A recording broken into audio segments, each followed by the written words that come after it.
পারভিন, কোথা থেকে শুরু করবেন আপনি? আমি আমার জীবনের প্রথম থেকে শুরু করতে চাই, যেখান থেকে মনে আছে। হ্যাঁ, যেখান থেকে মনে আছে।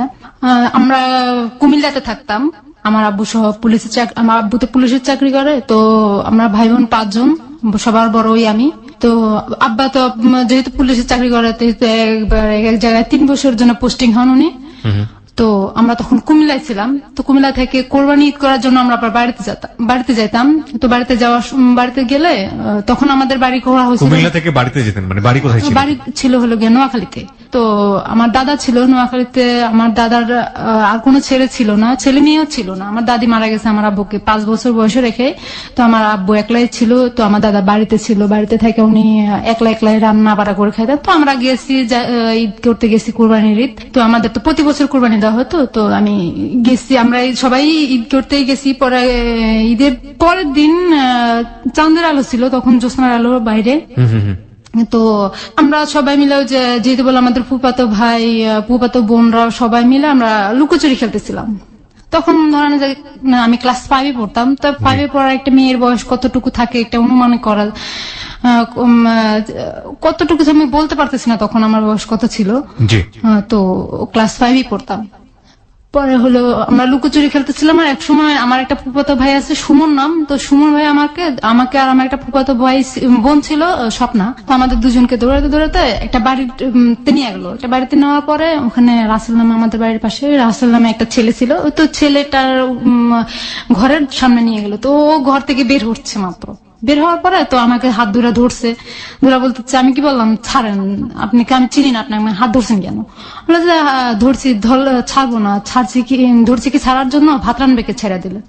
আমি ছেড়ে দিলে ভাত রানবেকে মানে কি, আপনার মা আছে, আপনার মায়ের রানবে ভাত?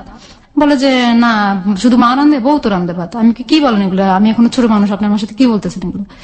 ছোট মানুষ কি ক্লাস 5-এ পড়ো, একটু ছোট আছো নাকি এখন? আমি কত বড় হয়েছি? পরে এগুলো নিয়ে একসময় তর্কাতর্কি, আমি ঝাঁকড়াই ওনার হাত থেকে আমার হাতটা সরাই নেওয়ার পরে ওনার সাথে একরকম আমার সম্পর্ক হয়ে গেল। তো ক্লাস 5 থেকে সম্পর্ক শুরু করছি। এই যখন আমরা কুমিল্লায় চলে যেতাম তখন দেখা হতো না, তো আবার যখন বাড়িতে বেড়াতে যেতাম তখন দেখা হতো, এইভাবে গ্যাপ দিয়ে। ছেলেটার নাম কি ছিল?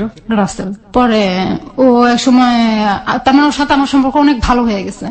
ভালো হওয়ার পরে চিঠি দিয়ে আদান প্রদান করি। চিঠিটা আমি লিখি না, আমার বোন ওই স্বপ্নাই লেখে। তো ও চিঠি লেখে, রাসেল চিঠি ওর কাছে দেয়, ও উত্তর দিয়ে দেয়। আমি চিঠি আমার হাতে লেখা লিখি না, ওরাই চিঠি লিখে, নাম হয়েছে আমার, চিঠি দিতেছে ওরা। পরে এরকম করতে করতে আমি এসএসসি পাস করি, ও ইন্টারে ভর্তি হয়। এই 5 বছর যাবত এই সম্পর্ক থাকে? হ্যাঁ, সম্পর্ক থাকে। তো আমি ওর যখন এসএসসি পরীক্ষা দিয়ে আমরা বাড়িতে চলে যাই, নোয়াখালীতে আমাদের বাড়ি করছে, খুলনা ছেড়ে আমাদের নোয়াখালীতে বাড়ি করছে। তো বাড়ি করার পরে ওখানে ওর সাথে আমার ভালো রিলেশন হয়। ও আমার একের পর এক বিয়ে আসে, যেহেতু আমার স্বাস্থ্য ভালো ছিল। তো আমার সাথে বিয়ের আসে, বিদেশ থেকে ছেলে আসে বিয়ের জন্য। তো আমার ফুফাতো বোন এক পর্যায়ে রাসেলকে শুনায় দেয়, স্বপ্ন আর কি, রাসেলকে শুনায় দেয় যে দেখো কোন পারবে না, তো বিয়ে হয়ে যেতেছে, তো এখন ওকে কিভাবে কি করবা? বলেছে ঠিক আছে, ওর যেহেতু বিয়ে হয়ে যাচ্ছে তো কি করব, ওকে তো আমার ভাগায় নিয়ে আসতে হবে। তো আমি আবার ভাইগা চলে যাবো না বাড়ি থেকে, আমার প্ল্যান যে আমি ভাইগা যাবো না। প্রেম করছি, সমাজ জানাই বিয়ে হবে, আমি ভাইগা দিলে তো মানুষ আমার বংশের মুখে চুনকালি লাগবে। পরে আমি বললাম যে আমি ভাইগা যাবো না। ও কি করলো যে ওর নানির গয়না বিক্রি করলো, ওর নানিকে বললো যে আমার বোনকে দেখতে আসবো, ওর বোনের নাম রুমা, ওর ছোট যেটা ওটার নাম রুমা, তো রুমাকে দেখতে আসবে, আপনার গয়না দেন, হাতের চুড়ি, স্বর্ণের, তারপরে গলার চেন, কানের জিনিস, এগুলো নানির কাছ থেকে খুলে নিয়ে ওগুলো বিক্রি করে ফেলা কোর্টে যায়, ম্যাচদি কোর্টে যায়। পরে ওখান থেকে ওই যে অ্যাভিটেভিট করে, আমাকে ছাড়াই সে অ্যাভিটেভিট করার পরে ওর একটা বন্ধু দিয়া পাঠায় দেয় যে স্বপ্নাদের বাড়ি। আপনাকে ছাড়া অ্যাভিটেভিট করে মানে? আপনি ছিলেন না ওখানে? না, আমি ছিলাম না। পরে স্বপ্নাদের বাড়িতে ওর বন্ধুটা আসে, ঠিকানা নিয়ে আসার পর আমাকে খবর দেয় স্বপ্না। যাওয়ার পরে আমি খবর দেওয়ার পর আমি যাইলে আমার কিছু ছবি তোলা নেয় ক্যামেরা দিয়া, আর আমার সিগনেচার নিয়ে নেয়। তো আমি সিগনেচার দিয়ে বাড়িতে আসার পরই ওর মা পুরা বাড়িতে ঝগড়া শুরু করে দিছে। আমার ছেলেকে নিয়ে পুলিশের মেয়ে ভাইগা চলে গেছে। আমাদের একটা দাদি আছে, তো দাদিটা বলে মেয়ে যদি ভাইগা চলে দেয় মেয়ে বাড়িতে কি করে, তো ভাইগা চলে গেলে তো বাড়িতে থাকার কথা না। পরে সবাই বললো যে না, এটা ভুল কথা, মিথ্যা কথা। পরে যে একসময় বাঁচতে পুরো এলাকা ছড়াই গেল পুলিশের মেয়ে অমুকের ছেলের সাথে, আমার শ্বশুরের নাম ছিল আসানুল্লাহ, তো আসানুল্লাহ ছেলের সাথে চলে গেছে। আচ্ছা ভালো কথা, আমার আব্বা এসে, আব্বা শোনাতে এগুলো গরম, আমার বংশের বড় মেয়ে, আমি বংশের বড় ছেলে, আমার বংশের বড় মেয়ে, এটাকে কিভাবে করে? আম্মার সাথে অনেক ঝগড়াঝাটি, মেয়ে যেহেতু সংসার থেকেই হয়ে গেছে তো সেটা তো হবেই। আমার আম্মুকে বলতেছে, যেভাবে মেয়ে অন্যায় করলে মাকে দোষ দেয় আর কি বাপরা। তো আমার আম্মাকে অনেক গালাগালি করতেছে, আম্মা তার মানে অনেক অত্যাচার হচ্ছে আমার ঘরের ভিতরে। পরে আব্বা বললো কি যে ঠিক আছে আমি কাগজপত্র দেখবো, রাসেলকে খবর দাও। তো আমার সাথে আবার রাসেলের সাথে মোবাইল, তখন মোবাইলের চুক ছিল খুব কম, তো আমি নাম্বারটা আব্বারে দিলাম। তো আব্বারে দেওয়ার পরে আব্বা ফোন করলো, বললো যে কি ওকে আসতে বল, আমাকে দিয়ে কথা বলাইছে। তো আমি বললাম যে আপনি আসেন, আসে আব্বা আপনার সাথে কথা বলবে। তো সবার রাত ছিল, তো ও আসছে, আসার পরে বিচার বসলো, এক পর্যায়ে আব্বা রাজি হয়ে গেল। ওকে আবার আব্বা খুব ভালোবাসতো, ও যেহেতু অনেক ভদ্র ছিল, মাদ্রাসা লাইনে পড়ছে, তো বিয়ে হয়ে গেছে। বিয়ে হয়ে যাওয়ার পরে ও আমার শাশুড়ি চায় না যে ওর সাথে আমার বিয়ে হোক। তো উনি আমাকে উঠে নেওয়ার সময় বলছে যে আমি এই মেয়েকে বিয়ে করে নিতেছি, ঠিক আছে, একে আমি সুস্থ মতো ভাত খেতে দেবো না। তারপরেও আমার আব্বা আমার মুখের দিকে তাকায় শুধু খালি, যে আব্বা আমাকে অনেক আদর করতো, তো আমার মুখের দিকে তাকায় শুধু খালি এটা মেনে নিচ্ছে যে উনি এটা বলছে। পরে প্রায় 1 মাস এরকম সুন্দর চলে। বিয়ে পরে 2-3 পরে ও চলে যায়, চিটাগাং চাকরি করতো তখন। তো চলে যাওয়ার পরে প্রায় 1 মাস পরে আসে। বিয়ের 1 মাস পরে আসা ওর সাথে আমার সাথে হয় ভালোই। ও 1 মাস পরে আসায় ওর মার কি জানি কথা শুনে আমাকে অনেক অত্যাচার করলো, মার দৌড় করলো, আমি কিছু বললাম না। অ্যাকচুয়ালি আমি তখন আমি কারণ চোখের দিকে তাকায় কথা বলতে পারতাম না, কথা বলতে গেলে আমার কান্না চলে আসতো। 2 বছর ওর সাথে ভালো সংসার চলে, আমার ভালো সংসার চলে। ও আমাকে নিয়ে লেখাপড়া কি বন্ধ হয়ে গেল? হ্যাঁ, লেখাপড়া আমার অলরেডি বন্ধ হয়ে গেল। আমার আব্বার ইচ্ছা ছিল আমাকে ডাক্তার বানানোর, না আমার সেটা আর পূরণ হলো না। পরে ও আমাকে নিয়ে চিটাগাং চলে গেল। এক পর্যায়ে চিটাগাং ওখানে কনসেপ্ট করছি, ও আমাকে মারধর করে ওটা নষ্ট করে ফেলছে। 3 মাসের একটা বাচ্চা নষ্ট হয়ে গেছে। পরে আমাকে বাড়িতে নিয়ে আসছে। তারপরে আমি আবার কনসেপ্ট করছি, আমার একটা ছেলে হয়েছে। আমার ছেলে হওয়ার পরে ও বিয়ে করে ফেলছে, ঢাকা আইসা যে কোনা বাড়িতে এসে একটা মেয়ের সাথে গার্মেন্টস চাকরি করে বিয়ে করে ফেলছে। এটা কি আপনাকে না জানিয়ে এই কাজটা? না জানিয়ে এই কাজটা করছে। আপনার ছেলের বয়স কত তখন? তখন আমার ছেলের বয়স 11 মাস। আপনি জানলেন কিভাবে মেয়েটাকে বিয়ে করেছে?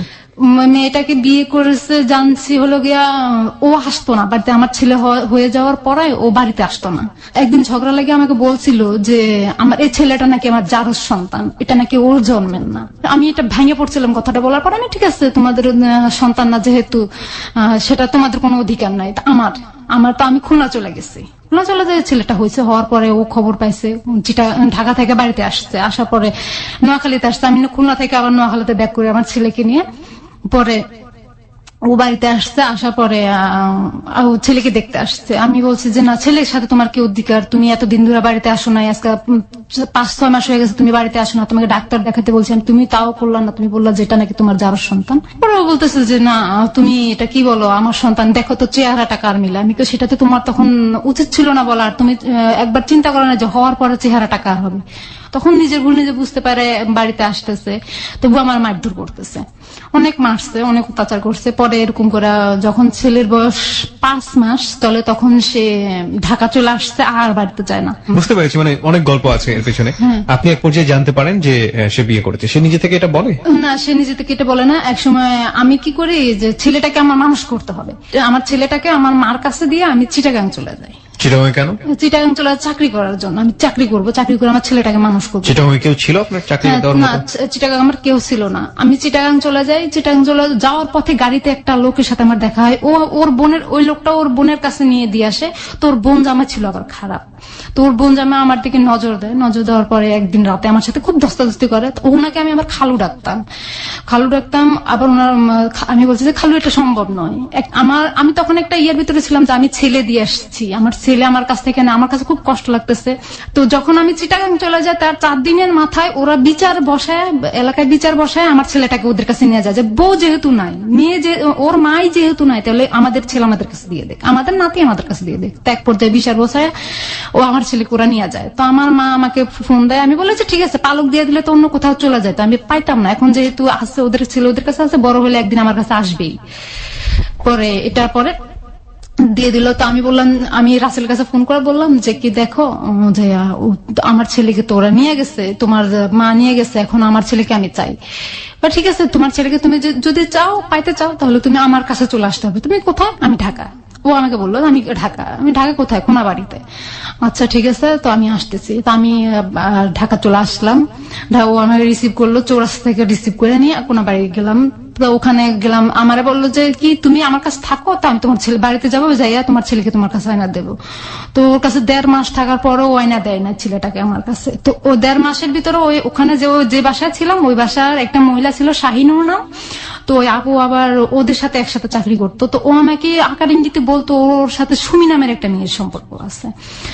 তো আমি বললাম যে রাসেলের সাথে সুমি নামের একটা মেয়ের সম্পর্ক কই, আমাকে তো বলে নাই। আপনাকে এখানে আনার একটাই কারণ। আমি কি কারণ? ওই আপুটাই আমাকে বলতেছে যে আমি কি কারণ, কয় যে এই কারণটা হলো যে রাসেল ভাইয়া যে বিয়ে করছে সুমি বিশ্বাস করতেছে না, তো সুমি ওর কাছে বিয়ে বসবে, রাসেল ভাইয়ের কাছে বিয়ে বসবে, তার জন্য আপনাকে এখানে দেখানোর জন্য আনছে।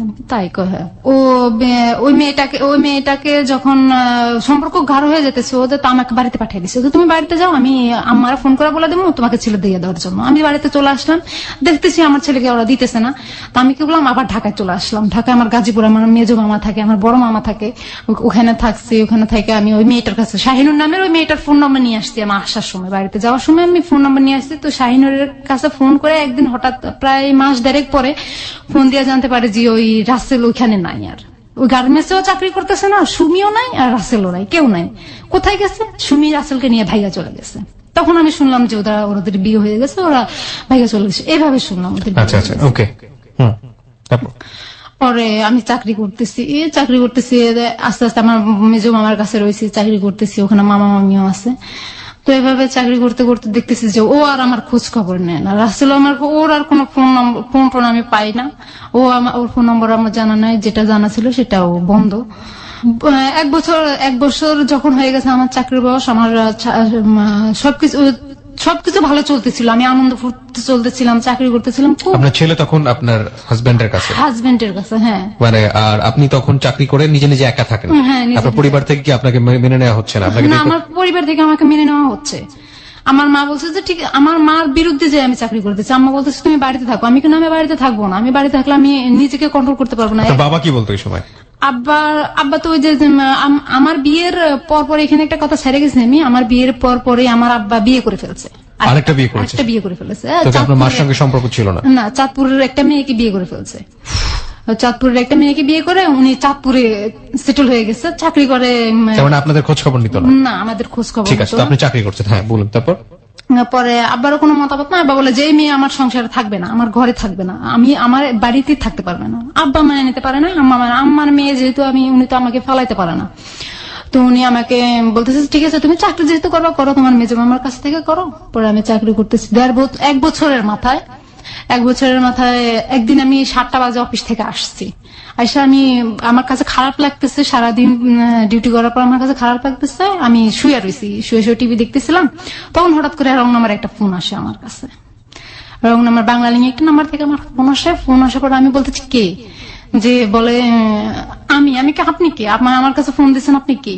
বলেছে যে আপনি কি আমাকে চিনতেছেন না? আমি কি চিনতেছি না, বিদায় আপনাকে আমি পরিচয় জিজ্ঞাসা করতেছি, আপনি কে? বলে যে আমি তো আরিফ। আমি কি আরিফ, কোথেকে করছেন? আপনার বাড়িতে মনে হয় নোয়াখালী, আপনার কণ্ঠে ওরকম বোঝা যাচ্ছে। বলছে হ্যাঁ আমার বাড়ি নোয়াখালী। আমি নোয়াখালী কোন জায়গায়? ও পরিচয় জানতে চাইলাম, ও ভুল একটা পরিচয় দিল আমাকে। আমি এখন যেটা জানতে পারলাম ওটা পরিচয় দিল না আমাকে, ভুল একটা পরিচয় দিল। পরিচয় দেওয়ার পরে আমি বলতে কিসের জন্য ফোন করছেন আপনি আমার কাছে? আমি কি আপনাকে ভালোবাসি? ডিরেক্ট বলতেছি কথাটা, আমি আপনাকে ভালোবাসি। আমি কি আশ্চর্য কথা, কি ধরনের কথা বলেন? আপনি কি আমায় দেখছেন? কয় না দেখি না। আমি তো কোথায় আমার নাম্বার পাইছেন? আপনার একটা কাকার কাছ থেকে নিয়েছি। আমি অসম্ভব কথা, আমার কোন কাকার কাছে আমার নাম্বার নাই। আমি রাসেলের ভয়তে আমার নাম্বার আমি কারোর দিই না, আমার মা ছাড়া আর কেউ জানতো না। আমার আর আপন কাকা একটা ছিল, ওইটা জানতো। আপন কাকা আমার আব্বার চাচাতো ভাই, উনি জানতো, আর তো কেউ জানার কথা নয়। তো বলে যে হ্যাঁ আমি নিচ্ছি আপনার কাকার কাছে। আমি আমার কাকা আমার নাম্বারটা কাউকে দিবে না, আপনি ভুললে হবে নাকি, আপনি কার কাছে নিতেন সেটা বলেন। তো একটা ঘটনার মাধ্যমে আমার নাম্বারটা আরেকজনের কাছে চলে যায়। হ্যাঁ, পরে নাম্বারটা পাওয়ার পরে আমাকে বলতেছে ভালোবাসি। আমি শুনেন কথাটা, আপনি প্রথমে আমি একটা খারাপ বিহেভ করছিলাম, তো আমি বলতেছি যে আপনি কথাটা আপনার মাকে বলবেন আগে, আর আপনার বোনকে বলবেন আগে, যে আমি ওরা যদি মাইনা নিতে পারে তাহলে আমিও মেনে নিব, বুঝলেন যে আমি আপনার বোনের মতো। হ্যাঁ, কথাটা বলার পরে ও ফোনটা কেটে দিছে। ফোনটা কেটে দেওয়ার পরে আমার আরই নাই, ওকে তো এগুলা বলে আমি রেখে দিছি। রেখে দেওয়ার পরে সেম টাইম পরের দিন সেম টাইমে আমাকে আবার ফোন দিছে। ও কিভাবে জানতে পারে আমি 7টা বাজে বাসায় থাকি? আমি কি আপনি কি কালকে যে ফোন করছি আরেকটা নাম্বার থেকে ফোন করছে, ওই নাম্বারটা থেকে না, আরেকটা রবি নাম্বার থেকে ফোন করার পরে আমি বললাম যে আপনি আমার কাছে আবার কেন ফোন দিচ্ছেন? আপু কালকের কথার জন্য সরি। আমি সরি কেন? কয় আপনাকে আমি কথাটা বলছি। আমি সরি তো আপনাকে আমি বলার কথা। কয় কেন? আমি যে আপনাকে আমি খারাপ বিহেভ করছি। কয় না সমস্যা নাই, বলতেই পারেন, একটা মেয়েকে হুট করে ভালোবাসি বললে তো সেটা বলতেই পারে, স্বাভাবিক। পরে আমি বলতেছি কিসের জন্য ফোন দিয়েছেন? ও বললো যে আমি তো বিদেশ থেকে আসছি, এখন আবার সিঙ্গাপুর যাব, তো আমি ট্রেনিং এর মাধ্যমে যাব। তো ট্রেনিং এর মধ্যে যাবেন আপনি, আমার কি? বলে যে আপু আমার তো ঢাকায় কোনো পরিচিত লোক নাই, আপনি তো অনেক বছর যাবত ওখানে রয়েছেন জানলাম। আমি না অনেক বছর না, আমি এখানে আসি প্রায় 1 বছর যাবত। কয়েক বছর যাবত অনেক লোক পরিচয় তো হয়, তো আপনি আমাকে একটু ব্যাচেলার রুম খুঁজে দিতেন।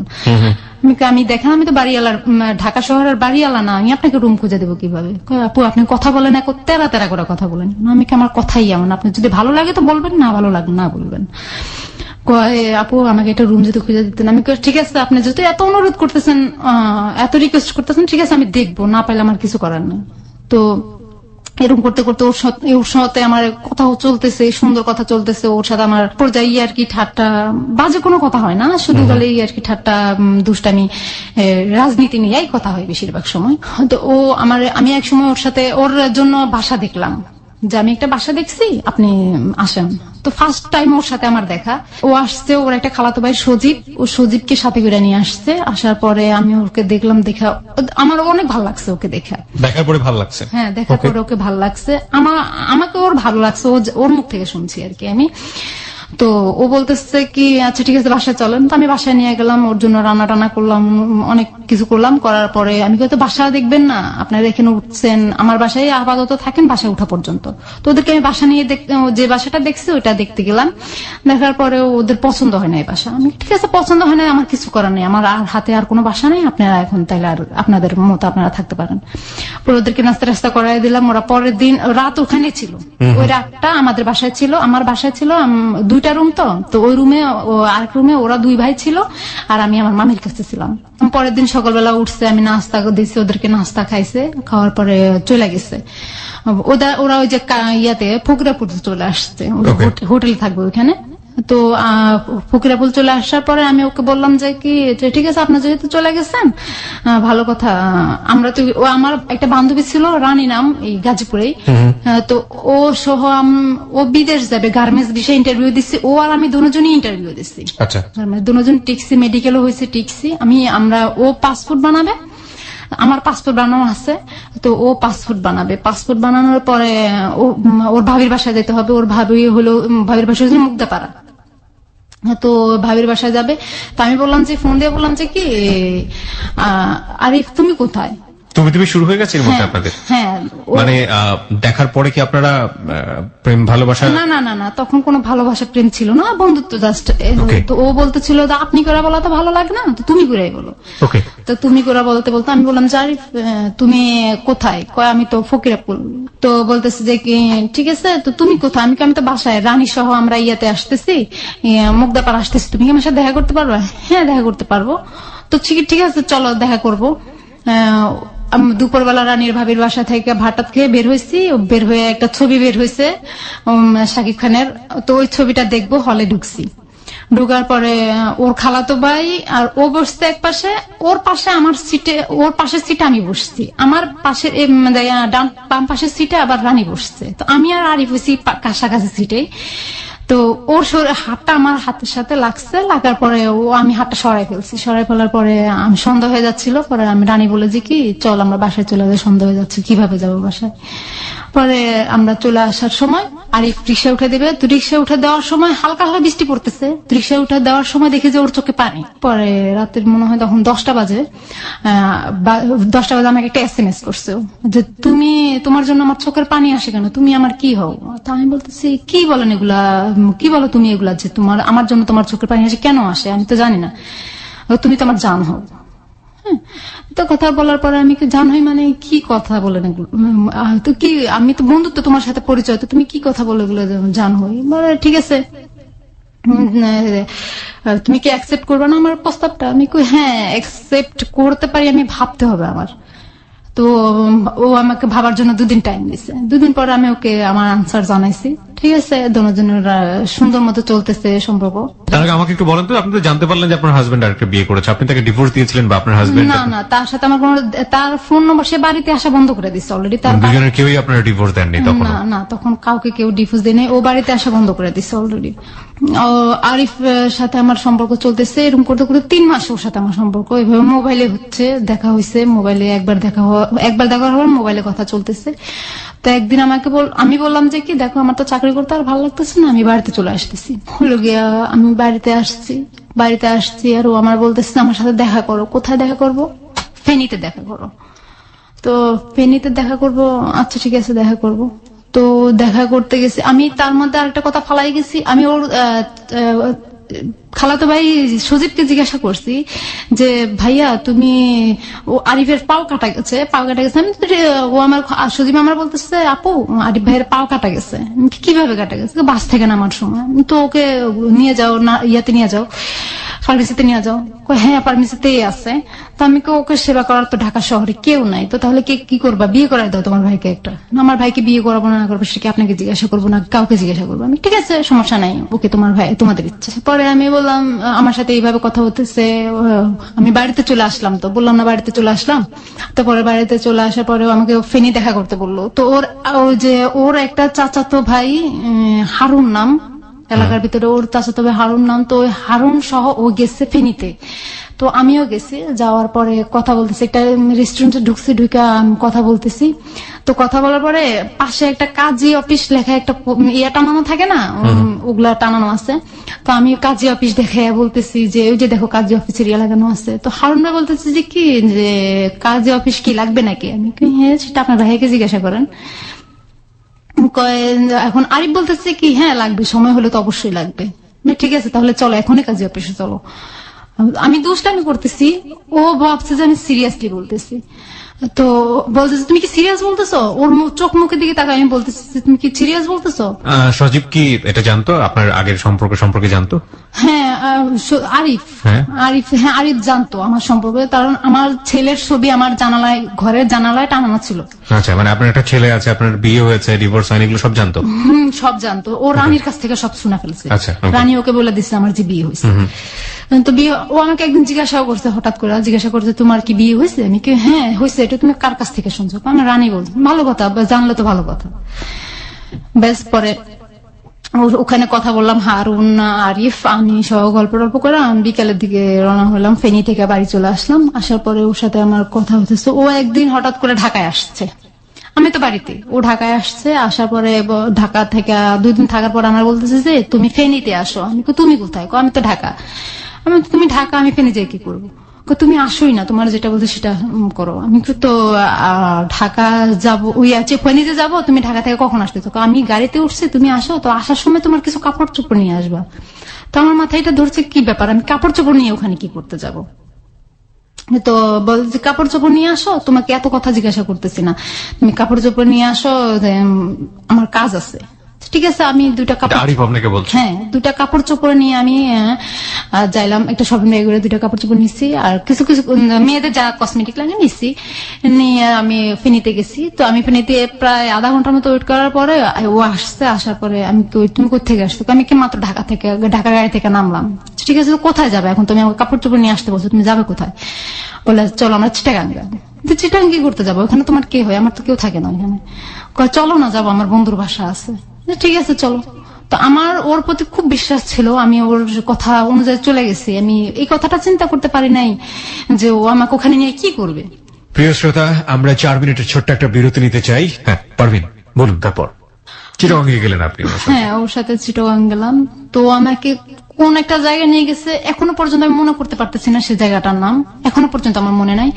তো আমি ওই জায়গাটা গেছি। পরে ওর একটা শওকত নামে একটা বন্ধু আছে, তো ওইখানে থাকে। ওখানে ওর শওকতকে ফোন করে নিল যে আমি, আরিফ বললো যে আমি তো আসছি, তুই কোথায়? আমি আসছি। তো শওকত মনে হয় জিজ্ঞাসা করছে যে তোর সাথে আর কি আছে? বলছে তোর ভাবি আছে। তো ঠিক আছে শওকত আবার আসছে, তাড়াতাড়ি করে সিএনজি নিয়ে আসছে। আসার পরে ও আমাদেরকে একটা হোস্টেলে নিচ্ছে। তো আমি আরেকটা জিজ্ঞাসা করলাম যে কোথায় আসছি আমরা? তুমি চিনবা না তো এটা? আমি কিন্তু চিনবো না, তুমি আমাকে এখানে আনছো কেন? দেখো আমরা একটা রুম নেবো। আমি কি একটা রুম নেবো? মানে আমি তো ভাবছি তুমি 2টা রুম নেবে, এখন একটা রুম নেবে এই কথা বলতেছে, মানে কিসের জন্য আমরা একটা রুম নেবো? তুমি দেখো এত কথা কেন বলো, এত কথা বললে মানুষ সন্দেহ করবে। আমি কই না, তোমার তো মনের ভিতরে ঘাবলা আছে, তুমি কি করতেছো এগুলা? তুমি এত কথা বলো কেন? তা আমি শেষ পর্যন্ত দেখার জন্য আমি চুপ করে রইলাম। তারপরে একটা রুম নিল, তা একটা রুমে 2টা চৌকি, তো ওইটাতে ঢুকলাম। ঢুকার পরে শওকত ঢুকলো, শওকত বললো যে কি নাস্তা আন। তো শওকত আমাকে দেখে বললো যে কি এটা তো ভাবি না। তো আরিফ ওকে একটু হালকা একটু ইশারা দিয়ে দিল, তো এটা তো ভাবি না। এই কথা বলার পর ইশারা দিয়েছে, কয় হো হ্যাঁ হ্যাঁ ভাবি কেমন আছেন। তা আমার মনে হতে ডাউট গেছে, কি ব্যাপার, এটা তো ভাবি না বললো, কি ব্যাপার তো আমি বুঝলাম না। শওকত ভাই ব্যাপার কি বুঝলাম না, প্রথম বললেন ভাবি না, আবার বললেন ও ভাবি কেমন আছেন, কি আমি তো এটার মানে বুঝলাম না। কয় না এমনি দুষ্টামি করছি। ও আচ্ছা। আরিফ বলো তো ঠিক আছে শওকত নাস্তা নিয়ে আয়। তো শওকতকে নাস্তা আনতে পাঠাইলো, শওকত নাস্তা আনলো, আয়না দিয়া ও শওকত চলে গেছে। যখন হোস্টেলে ঢুকলাম আমরা তখন প্রায় রাত 8টা বাজে। তো শওকত চলে গেছে, বললো যে কি সকালে ফোন করে নিস, ঠিক আছে। তো শওকত চলে যাওয়ার পরে আমরা দুজন নাস্তা করলাম। আমার পুরা শরীরটাই কাঁপতেছে। আমি কখনো, এটা ফার্স্ট অভিজ্ঞতা আমার কোন ছেলের সাথে একটা অবিবাহিত ভাবে একটা রুমের ভিতরে থাকা, আমার এটা ফার্স্ট আমার জীবনে। আমার মনে চাচ্ছে আমি চিল্লে চিল্লে কান্দি। পরে ও আমাকে দেখে ভয় কাজ করতেছে আমার ভিতরে। ও আমাকে দেখে বুঝতে পারছে যে তুমি কি, আমার জিজ্ঞাসা করতেছে তুমি কি ভয় পাইছো, তুমি কিভাবে বুঝলে? তোমার চোখ মুখ এরকম শুকিয়ে গেছে, তোমার ঘামাইতেছে কেন, তুমি এরকম ঘামছো কেন? শীতের দিন ছিল তখন। পরে আমি বলতেছি কি দেখো তুমি এটা কেন করলো, আমি তো বুঝলাম, ভাবছিলাম যে তুমি কোন বন্ধুর বাসায় নিবা আর তোমার 2টা রুম নিবা, সেটা ভাবছিলাম। যদি হোস্টেলে আসো তাহলে 2টা রুম বা কোনো বন্ধুর বাসায়। দেখো না আমার এখানে বন্ধু আছে ঠিক আছে, কিন্তু বন্ধুরা তো কোনো বাসা নিয়ে থাকে, যে এখানে ব্যাচেলার থাকে। তো তোমাকে নিয়ে আমি কি একটা ব্যাচেলার রুমে এতগুলো ছেলের ভিতরে কিভাবে উঠবো? তো তুমি একটা রুম নিলে কেন? 2টা রুম। 2টা রুম নিলে তুমি কি একলা একটা ঘর থাকতে পারতা? তোমার ভয় করতো না? আমি কি সেটা তো থাকতে পারতাম না। তাহলে 2টা খাট যেহেতু আছে তাহলে তুমি তোমার কাটে থাকবো, আমি আমার কাটে থাকবো। আচ্ছা ঠিক আছে। তো আমি বলতেছি তুমি বাতি নিবে শুয়ে পড়ো। ঠিক আছে, বাতি নিবে শুয়ে পড়ার পরে বাতি নিবার এক পর্যায়ে দেখি যে আমার খাটে, আমার হালকা চোখটা লেগে আসছে। আমার ঘুমের, যেহেতু জার্নি করছি আমার ঘুম অনেক চোখে। তা ও আমার শরীরে হাত দেওয়ার সাথে সাথে আমি এখনো আমার শরীরে কেউ হাত দিলে আমার ঘুম গেলে যত ঘুমে যায় আমার শরীরে কেউ হাত দিলে আমি জেগে যাই। পরে আমার শরীরে হাত দেওয়ার সাথে সাথে আমি লাফ দিয়ে উঠে বসে গেছি। কি ব্যাপার তুমি এখানে কেন? তুমি তোমার খাটে দাও। না তোমাকে এখানে আনছি কি আমি এমনি এমনি আনছি নাকি? কি বলো এমনি এমনি আনছো নাকি? তোমাকে না আমি ভালোবাসি, তুমি না আমাকে ভালোবাসো। তোমার সাথে আমার যা হবে বিয়ের পরে হবে। আচ্ছা ঠিক আছে, বিয়ে না হয় হবে। তুমি এখন কি একটা মেয়ের সাথে একলা ঘরে থাকলে তুমি বলো কেমন লাগে? তোমার তো বিয়ে, তুমি তো সবই বুঝো, আমি তো বিয়ে করি নাই, আমি কিভাবে বুঝবো? ও আমাকে বলতেছে কথা, তোমার বিয়ে অভিজ্ঞতা নাই তো তুমি আমাকে এটা কেন করতে আসছো তাহলে এখানে? তোমার অভিজ্ঞতা নাই, তুমি তো বুঝো না একটা মেয়ের কেমন, একটা মেয়ের সাথে রাত কাটাবে একলা কেমন লাগে, সেটা একটা মেয়ের কাছে কেমন লাগে সেটা তোমার তো ধারণা নাই, তুমি বলতেছো। তাহলে আমার কাছে কেমন লাগে? দেখো ভয় পেও না, আমি তোমাকে বিয়ে করব, পৃথিবী সবকিছু একদিকে থাকবা, তুমি আমার একদিকে থাকবা। আমি বললাম আমি তোমার একদিকে থাকবো, কি বলো, আমার এটা সম্ভব না। তার মানে আমার সাথে এক পর্যায়ে ও জোর জবরদস্তি করেই, যাই হোক জোর জবরদস্তি করে আমাকে মানাই নিচ্ছে। মানার পর ওর সাথে আমার সাথে ফিজিক্যালি রিলেশনটা হয়ে গেল। হয়ে যাওয়ার পরে আমি অনেক কান্না করতেছি, কান্না করতে বল তুমি কাঁদতেছো কেন? আমি কই না, রাসেলের পরে আমাকে কেউ টাচ করে নাই, তুমি আমাকে টাচ করলা। রাসেলের কথা তোমার মাথা থেকে ঝেড়ে ফেলাই দাও। আমি কেন আমি ঝেড়ে ফেলাই দেবো? রাসেল তো আমার স্বামী ছিল, এখনো আছে, ওর সাথে তো আমার ডিভোর্স হয় নাই, তাহলে তুমি এখনো আমাকে কেন এগুলা করলো? আমার তো পাপ হবে। পাপের কথা চিন্তা করলে দুনিয়াটা আরো আগে ভালো হয়ে যেত। এগুলো বুঝাইতেছে আমার। তো আমি বললাম যে কি দেখো তুমি এমন করছো আমার সাথে, করছো আর করো না, করার চেষ্টা করো না। তোমার একবার করার যে কথা 10 বার করার সে কথা, সে বলতেছে আমাকে কথাটা। আমি বললাম যে তুমি কি বলো, একবার করার যে কথা 10 বার করার সে কথা, তুমি কি বলো এগুলা? তোমার পায়ে ধরে তুমি আমার সাথে এগুলো আর করো না। ওর সাথে অনেক কাকুতি মিনতি করলাম, ও কোনো কিছুই শুনলো না। তো পরে ওর সাথে এক পর্যায়ে আরো কয়েকবার হয়ে গেল, প্রায় এরকম একটা রাতের ভিতরে 8 বার না 9 বার ও আমার সাথে ফিজিক্যালি রিলেশন করে ফেলেছে। আমার অবস্থা খুব খারাপ, আমার শারীরিক অবস্থা খুব খারাপ। পরে ডাক্তারের কাছে গেছে, ও আমাকে রুমে রেখা ও ডাক্তারের কাছে গেছে, ডাক্তারের কাছ থেকে যে ওষুধ আনছে আমি খাইলাম। খাওয়ার পরে আমি সহ সকালবেলা বের হয়ে ফিজিতে গেছি, সিরিজ গেছি, ঘুরছি ফিরছি, ঘুরে ফেরার পরে বাসায় আসছি। বাসায় আসার পরে ও আবার আমাকে বলতেছে চলো আমরা আবার একটু করি। তো ও আবার আমার সাথে ফিজিক্যালি রিলেশন করতে চাইলো। তো হইলো দুজনের দিতে। তার মানে এখন ওর মর্জি মতো হইতেছে সবকিছু, আমার মর্জি মতো হচ্ছে না। তো ওর মর্জি মতো হচ্ছে, আমি ঠিক আছে এখন আর ওর সাথে আর আপুস করতেছি না, সব আপুসই হয়ে যেতেছে। 4 দিন থাকার পরে আমি ওকে বিয়ে বলতেছিলাম, তো 4 দিন তো হয়ে গেলো, বিয়ে তো করলো না আমাকে। বিয়ে করবো ঠিক আছে, তুমি একটু অপেক্ষা করো, আমরা যাওয়ার দিন না হয় বিয়ে করে নেবো। তারপরে ও বললো যে যাওয়ার সময় বিয়ে করে নেবো। ঠিক আছে, তুমি যাওয়ার সময় কি করো সেটা আমি দেখবো।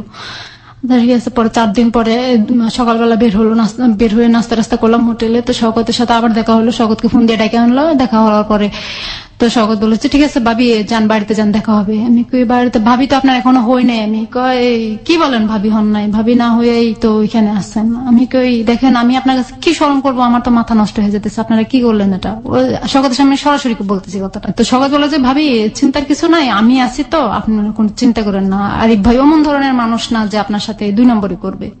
আমি শুনেন, একটা মেয়ের যা কিছু ছিল সেটাও আমি ওর সাথে দিয়ে দিছি, আর আমার কিছুই নাই এখন, শুধু আমার মরা ছাড়া আর কোনো উপায় নেই। কেন মরবেন, আরিফ তো আপনার পাশেই আছে। আমি আরিফে বললাম যে ঠিক আছে, তুমি তো তোমার বাড়ির স্থায়ী ঠিকানা আমাকে দাও নাই। তখনই বললো যে কি আমার বাড়ির স্থায়ী ঠিকানা আমি তোমাকে যেটা দিচ্ছি সেটাই। আমি কই না, তোমার বাড়ির স্থায়ী ঠিকানা আমার মনে হয় এটা না।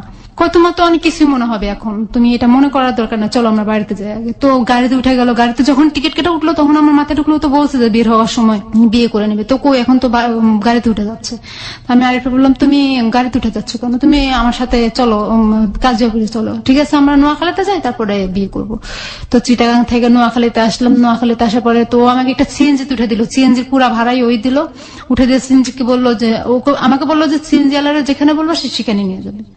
তো আমি বললাম তুমি বিয়ের ব্যাপারটা করলো না? ঠিক আছে, তুমি এখন টেনশন নিও না, তোমার সাথে আরেকদিন দেখা হলে তুমি আমার বিয়ের কাজটা সারা নেবো। ও আমাকে অনেক বুঝাইলো, আমি তো কান্না করতেছি।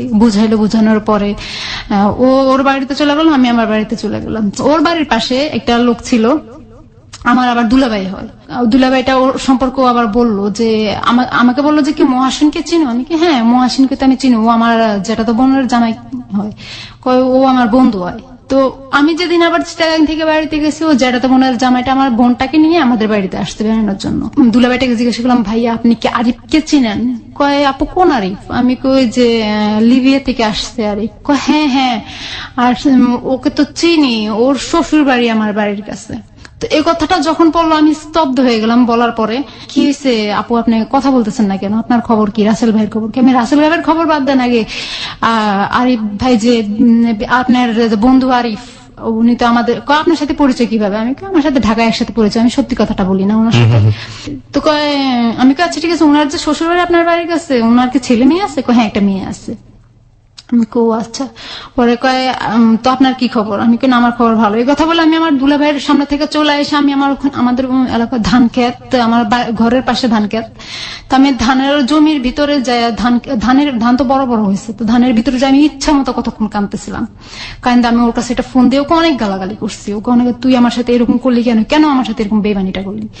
দেখো তুমি এরকম করো না, কান্নাকাটি করো না, আমি তোমাকে আগেই বলতে চেয়েছিলাম যে আমি বিয়ে করছি। আমি তুই বললি আমাকে আগে বলতে পারতি, আমার সাথে তো তোর সাথে আজকে 1 দিন আর 2 দিন কথা না, তোর সাথে আমার সাথে আজকে 3টা মাস ধরে কথা চলতেছে। তার মধ্যে তুই আমাকে চিটাগাং নিয়ে 4 দিন থাইকা এলি, আমার সাথে সবকিছু করে এলাম। একটা মেয়ের ইজ্জত বলতে যা থাকে, একটা মেয়ের সবচেয়ে মূল্যবান জিনিস যেটা, সেটাই তুই নিয়ে নিলি।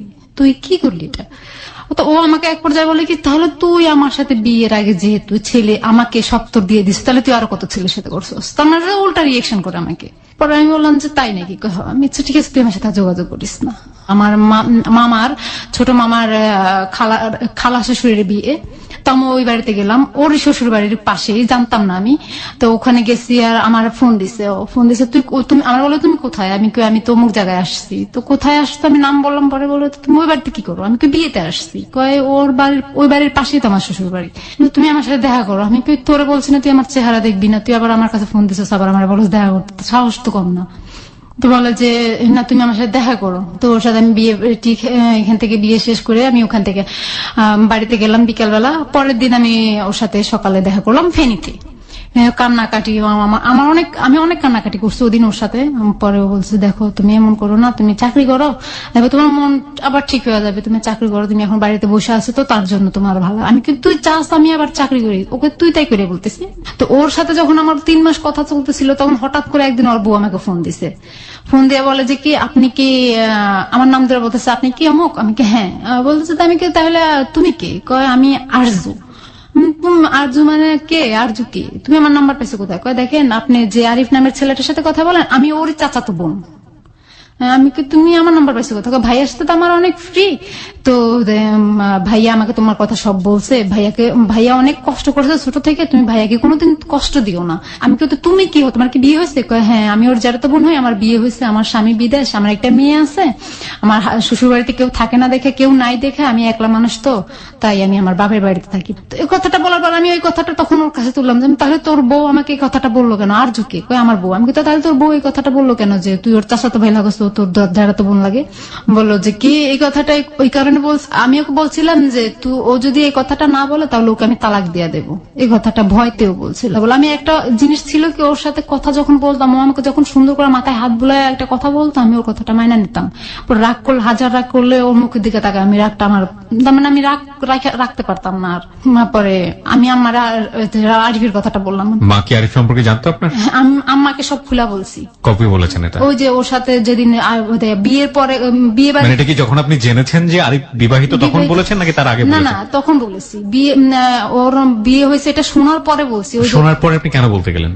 শোনার পরে আমি বলতে গেছি কারণ আমি আমার কষ্টটা আর মনের ভিতরে চাপায় রাখতে পারতেছি ও, সে কারণে আপনি মার কাছে বলে মনটা একটু হালকা হ্যাঁ করতে চেয়েছেন। চাপায় রাখতে পারলাম না, তো আমি তো মাকে বলেছেন আপনি বিয়ে করেছেন আরিফকে? হ্যাঁ আরিফকে বিয়ে করছে।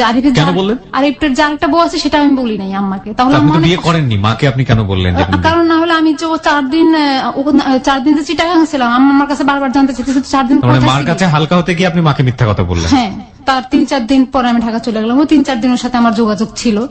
পরে আমি ঢাকা চলে যাওয়ার পরে আমি আমার মেজো মামার বাসায় চলে গেলাম। ওখানে যে চাকরি টাকরি করতেছি, আলাদা রুম নিলাম, আলাদা রান্না বাড়া করে খাইতেছি। এখন আর মেজো মামার বাসায় খাই না, তা আলাদা রান্না বাড়া খাইতেছি। ও কি করছে, ও আমার বললো যে আমি আমার শ্বশুরে বলছি আমি বিদেশ যাবো, আমার শ্বশুর আমাকে অনেকগুলো টাকা দিবে। আমি তো কি করবো তারপরে টাকা নিয়ে, বলেছি টাকা নিয়ে আমি তোমার কাছে চলে আসবো। মানে সামহাও আপনাকে ম্যানেজ করার চেষ্টা করছে, রাইট? হ্যাঁ। ওকে। পরে ও টাকা দিছে, ওর শ্বশুর ওকে 42,000 টাকা মনে হয় দিছে। ও আমাকে যেটা বলছে যে 42,000 টাকা দিছে। তো বিদেশ যাওয়ার জন্য একটা মানুষ যেভাবে প্রস্তুতি নেয় আর কি, যে বিদেশ যাওয়ার সময় বাংলাদেশ থেকে মা ভাই বোনরা অনেক কান্নাকাটি করে, ওটা করছে ওর মা বোন নাকি। পরে ওই যে বিদেশ যাওয়ার সময় ছেলেরা নাকি যেটা খাইতে বেশি ভালোবাসে সেটা দিয়ে দেয়, তো ওর সাথে ও অনেক কিছু দিয়ে দিছে, কাপড় চোপড়। তার মানে একটা বিদেশ যাওয়া যেন কোনো কিছু কিনতে না হয়, ওগুলো সব ব্যাগ 2টা ব্যাগে ভইরা ও ঢাকায় একদম আমার কাছে বাসায়। মানে আলটিমেটলি আপনার কাছে এসেছে, কিন্তু সবাই জানে যে সে বিদেশ চলে গেছে।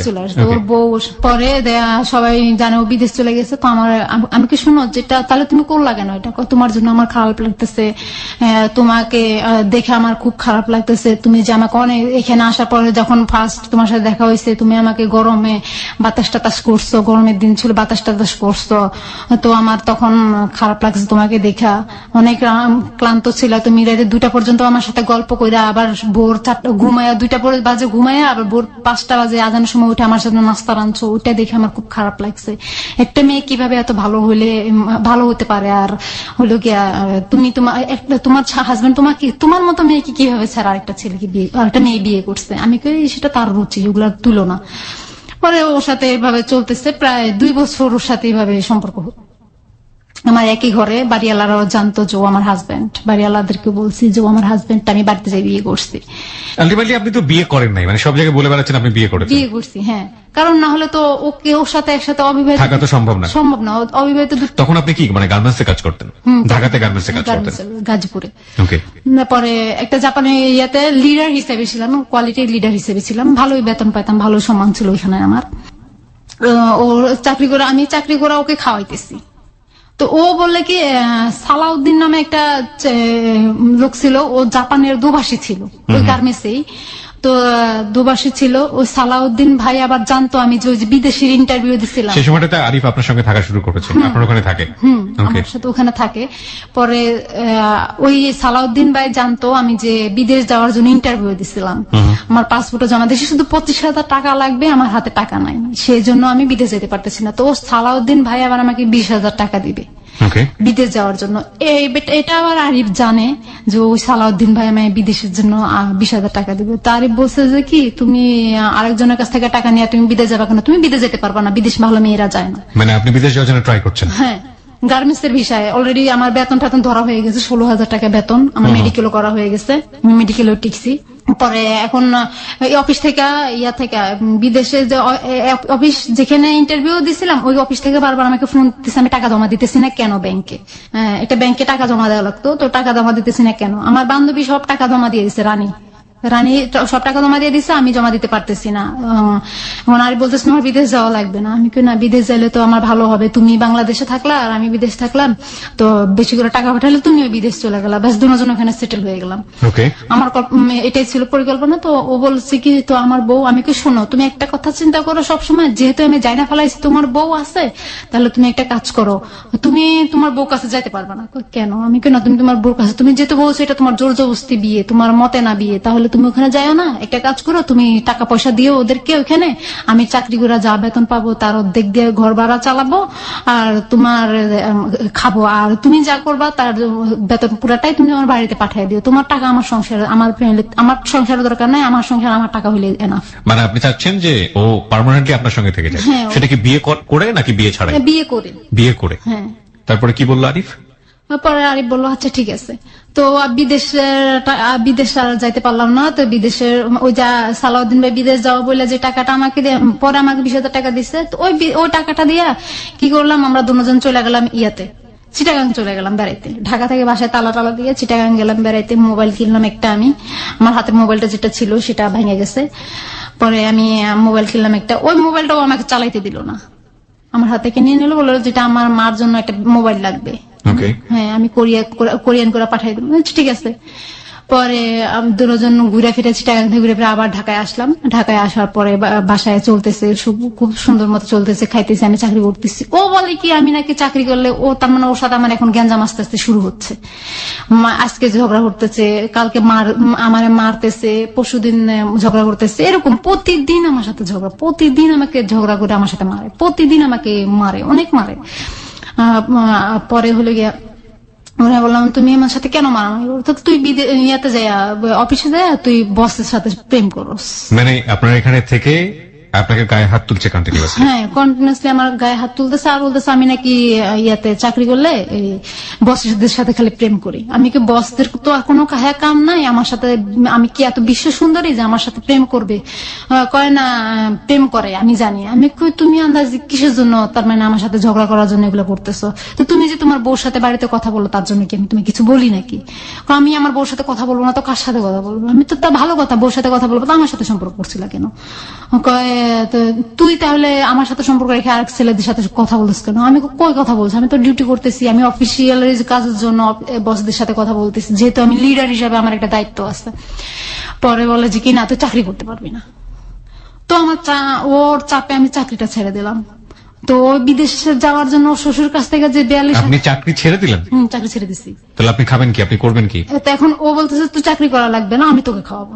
আচ্ছা ঠিক আছে, ভালো কথা, ঘরে বসে যদি আমার 5টা পাই আমি, তাহলে আমার সমস্যা কোথায়? পরে ও কি করছে, ওই 42,000 টাকা ওর শ্বশুরের কাছ থেকে আনছে, আমি জানতাম না, পরে শুনছি। তো ও ঘরে ব্যাগ থেকে টাকা বের করে আর বাজার করে, প্রতিদিন বাজার করে, প্রতিদিন মার্কেটে যায় একটা গেঞ্জি কিনে, আবার যখন দোকানে বাজারে যায় তখন আধা ঘন্টা ধরে ওর মোবাইল ওয়েটিং থাকে। তো ও যখন বাজারে যায় তখন আমি আমার ফোন দিয়ে মোবাইল ট্রাই করি, আধা ঘন্টা পর্যন্ত মোবাইল ওয়েটিং, 2 বেলা, সকালবেলা বিকালবেলা 2 বেলা। পরে আমি আমার মাথার টেনশন করলো 2 বেলা কার সাথে এতক্ষণ কথা বলে, এতক্ষণ তো বাড়িতে কথা বলবে না, 2 বেলা আর ওর বউর সাথে কথা বলে 2-3 দিনে একবার কথা বলে, তাহলে তো এতক্ষণ কার সাথে বলো? আমার মাথার ভিতরে একটা টেনশন ঢুকে গেছে। পরে আমি ও বাসায় আসার পরে একদিন রাতে 3টা বাজে টিভি কিনে আনছে, বাসায় আসে টিভি কিনে খেলা দেখতেছে। তো আমি ঘুমিয়ে পড়ছি, হঠাৎ করে ঘুমার থেকে চোখ ছুটে গিয়ে দেখি যে আমার পাশে নাই। ও পাশে নাই, ও আমার পাশে নাই, বাসার বারান্দায় দাঁড়ায় দাঁড়ায় কার সাথে জানি মোবাইলে কথা বলতেছে। তখন রাতে 3টা বাজে, 3:56 বাজে। আমি ঘড়ির টাইম দেখলাম, তখন 3:56। এত রাতে কার সাথে কথা বলে? এত রাতে তো কারোর সাথে কথা বলার কথা নয়।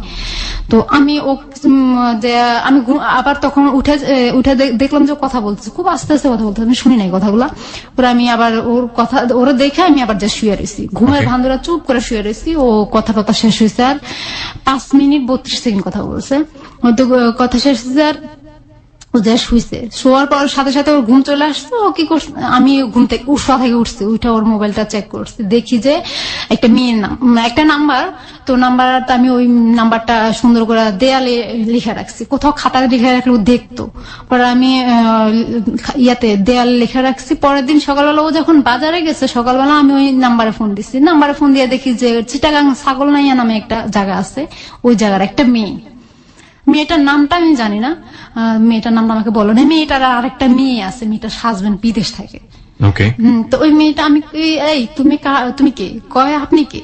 আমি কই তুমি আমার হাজবেন্ডের সাথে কিসের কথা বলো? রাতের 3টা বাজে কিসের কথা বলো? তোমার কি জামাই নেই? হ্যাঁ আমার বিয়ে হয়েছে, আমার হাজবেন্ড আছে বিদেশ থাকে। আমি কো জামাই বিদেশ থাকে তার জন্য তুমি এগুলো করো? তুমি আমার হাজবেন্ডের সাথে কিসের কথা বলো? কয় কি এত আপনার হাজবেন্ড? আমি কি তুমি তার সাথে কথা বলো? সে কয় তার নাম কি? আমি কি আরিফ? কয় তার নাম তো আরিফ না, আমি যার সাথে কথা বলো তার নাম তো রাফি। আমি কি রাফি মানে কালকে 3টা বাজে তুমি কথা বলো না? এই নাম্বারটা দিয়ে কথা বলো না? হ্যাঁ। তো আমি কার সাথে? রাফির সাথে কথা বলছি। আমি রাফি নাও না আরিফ। ওর আর বাড়িতে একটা বউ আছে, আমি ওর দ্বিতীয় বউ। এই কথাটা মেয়েটার কাছে আমি বললাম। তুমি পরে মেয়েটাকে অনেক গালাগালি করলাম, তুমি আমার মেয়ে, তুমি একটা বেয়াদব মেয়ে, তুমি আমার হাজবেন্ডের সাথে যদি কথা বলো তো তোমার খবর আছে। পরে মেয়েটাকে অনেক ধুমকি টুমকি দিলাম। পরে আবার দেখি যে কথা বলতেছে মেয়েটার সাথে, ও কথা বলে, কন্টিনিউসলি কথা বলা যায়। পরে আমি একদিন মেয়েটারে বললাম যে আসলে কি তুমি কি মানুষ নাকি আরো কিছু? একটা সংসার কিভাবে ভাঙো? কয় দেখেন আমি আপনার হাজবেন্ডকে ফোন দিই না, আপনার হাজবেন্ডই আমাকে ফোন দেয় রাতের 12টা না 1টা। এই যে আপনার সঙ্গে থাকা শুরু করার কতদিন পরের এই ঘটনা এটা? এটা প্রায় সপ্তাহখানিকের পরের ঘটনা। সপ্তাহখানিকের মধ্যে এই ঘটনা ঘটে গেছে। প্রিয় শ্রোতা, আমরা এই জায়গাটায় ছোট্ট একটা বিরতি নিতে চাই। আপনারা সবাই শুনছেন close up presence hello 8920 ABC radio FM 89.2 এ। আমি আরজে কিবরিয়া রয়েছে আপনার সঙ্গে, এবং আজকে এখানে পারভিনের জীবনের গল্প শুনছেন।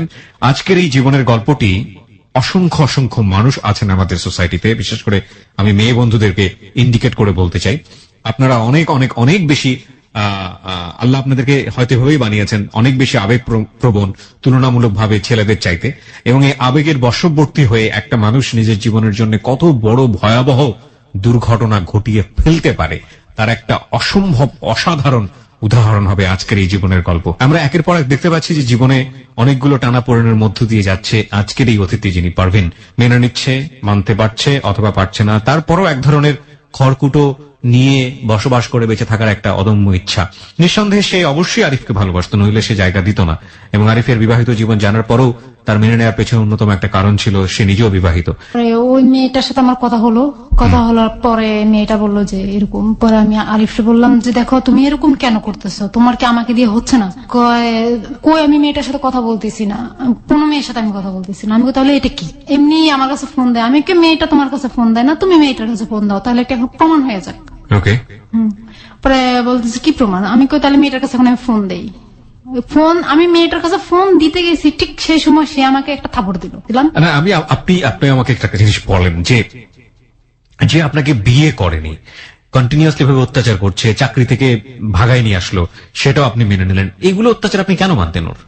এগুলো অত্যাচার আমি মানতাম, তাকে অনেক ভালোবাসতাম। আপনি মেনে নিলেন। এগুলো অত্যাচার আপনি কেন মানতেন ওর?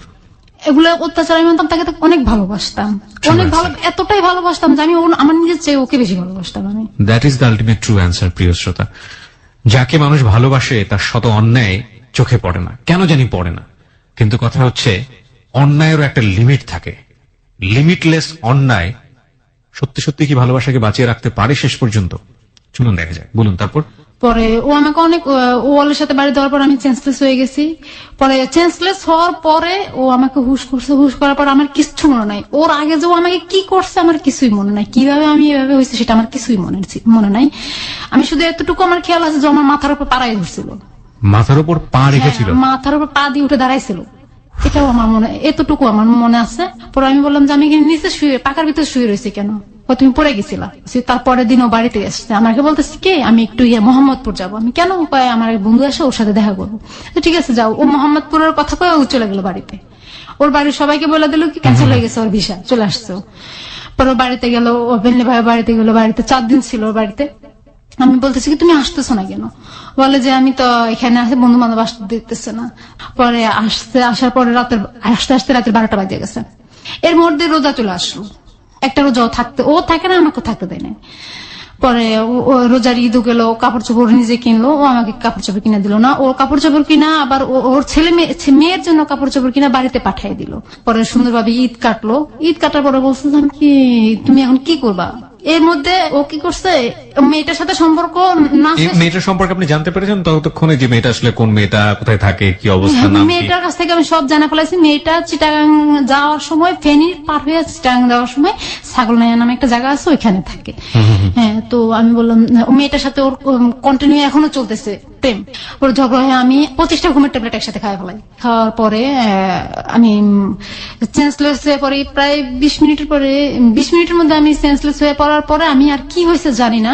পরে আমার হসপিটাল নিয়ে গেছে, হসপিটাল নিয়ে যাইয়া আমার ওয়াশ করাইছে, ওয়াশ করাই বাসায় আনছে। আমি 2 দিন পরে আমার হুশ আসছে। ও বলতেছে ঠিক আছে বাড়িতে যাই, আমি ঘুরে আসি, কয়েকদিন থেকে আসি, ফ্রি হয়ে আসি সবার সাথে। বাড়িতে গেছে, বাড়িতে যাওয়ার পরে ও আর আসতেছে না। তখন ও যখন চলে গেছে 3-4 মাস হয়ে গেছে, ও আসতেছে না। পরে আমি চাকরি করতেছি হঠাৎ করে। আপনি তো তখন চাকরি ছেড়ে দিয়েছেন, আপনার আবার কিসের অফিস?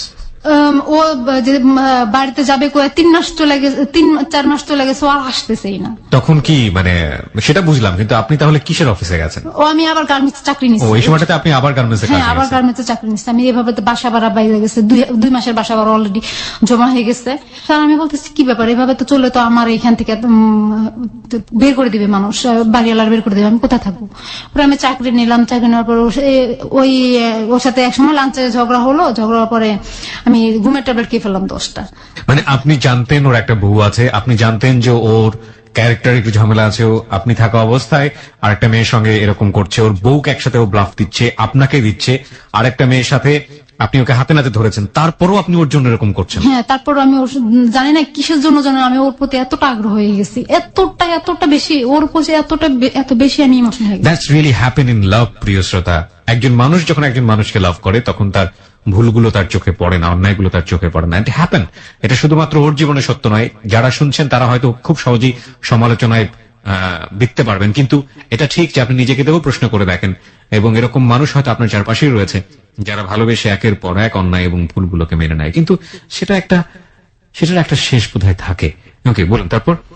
পরে আরিফ বলতেছে কি ও চায়, আরিফ উল্টা রানীকে বলতেছে কি যে ও চায় আমার সাথে সারাদিন ফোনে কথা বলার জন্য, ও চায় আমি ওর পাশে আমি সারাক্ষণ বসে থাকি। এটা কি আমার সম্ভব? আমার তো একটা বউ আছে, আমার তো বাচ্চা আছে, ওটাও জানে না, তাহলে ও এমন কেন করে? আরিফ উল্টা আমার দোষ দিতেছে ফোনের মধ্যে রানীর কাছে। তো রানী কাটা দেওয়ার পরে রানী বলতেছে কি দেখ উল্টা আরিফ তোর নামে বদনাম করতেছে, তাহলে তুই ওর জন্য এমন কেন করতেছিস? আমি এত কষ্ট বুঝি না, তোর আরিফ রায় না আমার কাছে। পরে আরিফ আবার ফোন দিছে, রানী বলতেছে তুই তাড়াতাড়ি। আচ্ছা ঠিক আছে, আমি পরের দিন আসতেছি। তা আরিফ আমার এগুলার পরের দিন আসলো। আসার পরে অফিসে আমার একটা পুরো বদনাম হয়ে গেছে, আমি এটা করছি যে ও এমন করছে, ও একটা লিডার হয়ে, কোয়ালিটির একটা লিডার হয়ে যদি এমন করে তাহলে ওর আন্ডার যারা চাকরি করে তারাও কি করবে? পরে একটা বদনাম হয়ে গেছে আমার। আমি অফিসে আর যাই আমার তার মানে মুখ দেখাইতে পারতেছি না, এমন একটা অবস্থা হয়ে গেছে। পরে ও আরিফ আসছে, আয়সা বলতেছে তুমি এমন করতে পারো না। পরে আমি আবার কি করছি, ও যখন আসতেছে না, আসতে দেরি হইতেছে, পরের দিন আসতে বলতেছে, আমি কেন আজকে আসবে, আমি কি করছি আবার ব্লেড দিয়ে আমার হাত রাখছি, তাইকে একদম অনেকটা আঁকছি, মানে এই যে দাগগুলো এখনো আছে আমার হাতের মধ্যে, অনেকটাই আঁকছি। তার মানে এখানে এমন ভাবে আঁকছি যে পরবর্তীতে আমার এই জায়গাটা পচে যাওয়া অবস্থা, ট্রিটমেন্ট নিয়ে ভালো হয়েছে। পরে ও আয়সা দেখছে, ও আয়সা দেখায় হালকা চোখের পানি ছাড়তেছে যে তুমি এমন করছো কেন? আমি দেখো আমার পৃথিবী সবকিছু একদিকে, তুমি আমার একদিকে। আমি সব তো ওর বউ কি এটা জানলো যে আপনি এরকম করতেছেন? ওর যে বউ ছিল না, তার কাছে কি খবর এগুলো পৌঁছাতো? না, ওর বউর কাছে খবর এগুলো পৌঁছায় নাই। ওর বউর সঙ্গে আপনি কথাও বলেনি না ওই সময় পর্যন্ত? না, আর কথা বলি নাই। বলুন তারপর। পরে ওর বউ জানতো যে ও ঢাকা চাকরি করতেছে। চাকরি করছে? আমি ওর জিজ্ঞাসা করলাম যে আরজু কি জানে? কয় আরজু জানে আমি ঢাকা চাকরি করতেছি। বউয়ের নাম ছিল আরজু? বউর নাম ছিল আরজু। আরজু জানে আমি ঢাকা চাকরি করতেছি। আমি পরে এক পর্যায়ে ও আমার জন্য কান্নাকাটি করে, কান্দে, চোখের পানি ছাড়ে, বলতে যে কি যে তুমি এমন করো কেন? আমি দেখো তুমি আমার সবকিছু, আমি সবকিছু সবার বিরুদ্ধে যাই আমি তোমার কাছে, আমার আত্মীয় স্বজন কেউ চায় না আমি তোমার সাথে সম্পর্কটা রাখি, আমার আত্মীয় স্বজন সবাই আমার বিরুদ্ধে চলে গেছে, কেউ আমাকে দেখতে পারে না, এখন আর শুধু তোমার সাথে সম্পর্ক করছি বলে।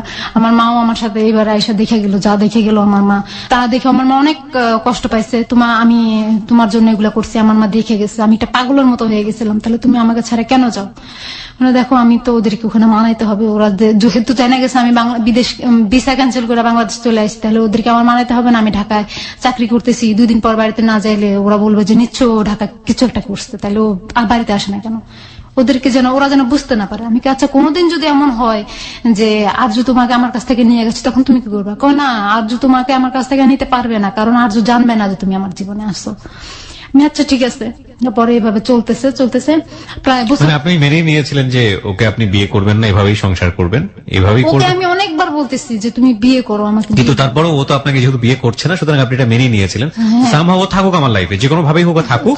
হ্যাঁ। এবং ওর আগের স্ত্রী নিয়েও আপনি কিছু বলতেন না, ওনাকে কি ডিভোর্স দেওয়ার কথা বলতেন আপনি? হ্যাঁ, আমি ওকে অনেকবার বলছি যে তুমি আর ও কি বলতো যে আমি ডিভোর্স দিব? ও বলছে যে না আমি সবকিছু ত্যাগ করতে পারবো, আর যুগে ত্যাগ করতে পারবো না। আমি কেন ত্যাগ করতে পারবো না? কারণ যেহেতু আমার ওখানে একটা মেয়ে আছে, আমার মেয়েটার দিকে তাকায় আমি এটা করতে পারবো না, কারণ আমার মেয়েটা মা হারাবে, বাপ হারাবে, কিরকম দেখাবে? ওটা মেয়ে মানুষ, ছেলে হলে একটা কথা ছিল। আর হলো কি ওর বাপ আমার কাছে অনেকগুলো টাকা পাবে, আমি তো ওকে যদি তালাক দিতে হয় আমার কাবিনের টাকাটাও দিতে হবে, প্লাস আমি ওর বাপে আমাকে যে টাকাগুলো দিছিল বিদেশ যাওয়ার জন্য প্রায় 3-4 লাখ টাকা দিয়ে দিচ্ছে, ওগুলো দিতে হবে। তা আমি ওকেও তালাক দিতে পারবো না, টাকাগুলো দিতে পারবো না। যেহেতু টাকাগুলো দিতে পারবো না, তাহলে আমি ওকে তালাকও দিতে পারবো না। আচ্ছা ঠিক আছে, তাহলে টাকা যখন হবে তোমার হাতে তখন তুমি ওকে দিও, তালাক দিও। আচ্ছা ঠিক আছে, দেবনি। এভাবে চলতেছে। ওদের সম্পর্ক ভালো ছিল না, স্বামী স্ত্রীর সম্পর্ক ভালো, ও আমাকে বলতো যে ওদের সম্পর্ক ভালো ছিল না, ওর বউ নাকি ওকে টাচ করতে দিত না, ও নাকি ওর বউর কাছে এভাবে বলছে। মানে সম্পর্ক সামহাও ভালো ছিল না। ওকে, আপনার কাছে সেভাবে উপস্থাপন করেছে। পরে এভাবে চলতেছে প্রায় 2 বছর চলে গেছে এভাবে ঢাকায় একসাথে, আমাদের 2 বছর চলে গেছে। 2 বছর চলে যাওয়ার পরে ও কি করছে, আমার বলতেছে যে এখন তো এখানে এভাবে সম্ভব না, তো একটা কাজ করি, আমি মোহাম্মদপুর যে একটা চাকরি করি। ওই যে হারুনের কথা বলছিলাম, ওই হারুন ছিল আরজুর চাচাতো ভাই। পরে আমি ওর কাছ থেকে শুনলাম যে আমি কোথায় যাবো, হারুনের কাছে। আমি হারুন তোমার কি হয়, সত্যি করে বলো তো? বলে হারুন হয়েছে আরজুর চাচাতো ভাই। আমি তো সজীব, সজীব আমার খালাতো ভাই। আমি কই তো সজীব জানতো না তোমার যে বউ আছে? হ্যাঁ আছে, জানতো। আমি কই তাহলে জানতো, ও আমাকে বলে নাই কেন যে দেয়া তোমার বউ আছে? ও আমাকে বলে নাই কেন? আমি মানা করছি। আমি কই তাহলে হারুন বলে নাই কেন তোমার যে বউ আছে? ওকেও আমি মানা করছি। তাহলে এই 2টা মানুষ জানতো যে তোমার বউ আছে, তাহলে তারা তোমার সঙ্গে আমাকে দেখছে, তোমার সঙ্গে কতটা প্রি আমার সেটাও দেখছে, তাহলে আমাকে একটা বারের জন্য কেন বলে নাই যে তোমার বউ আছে?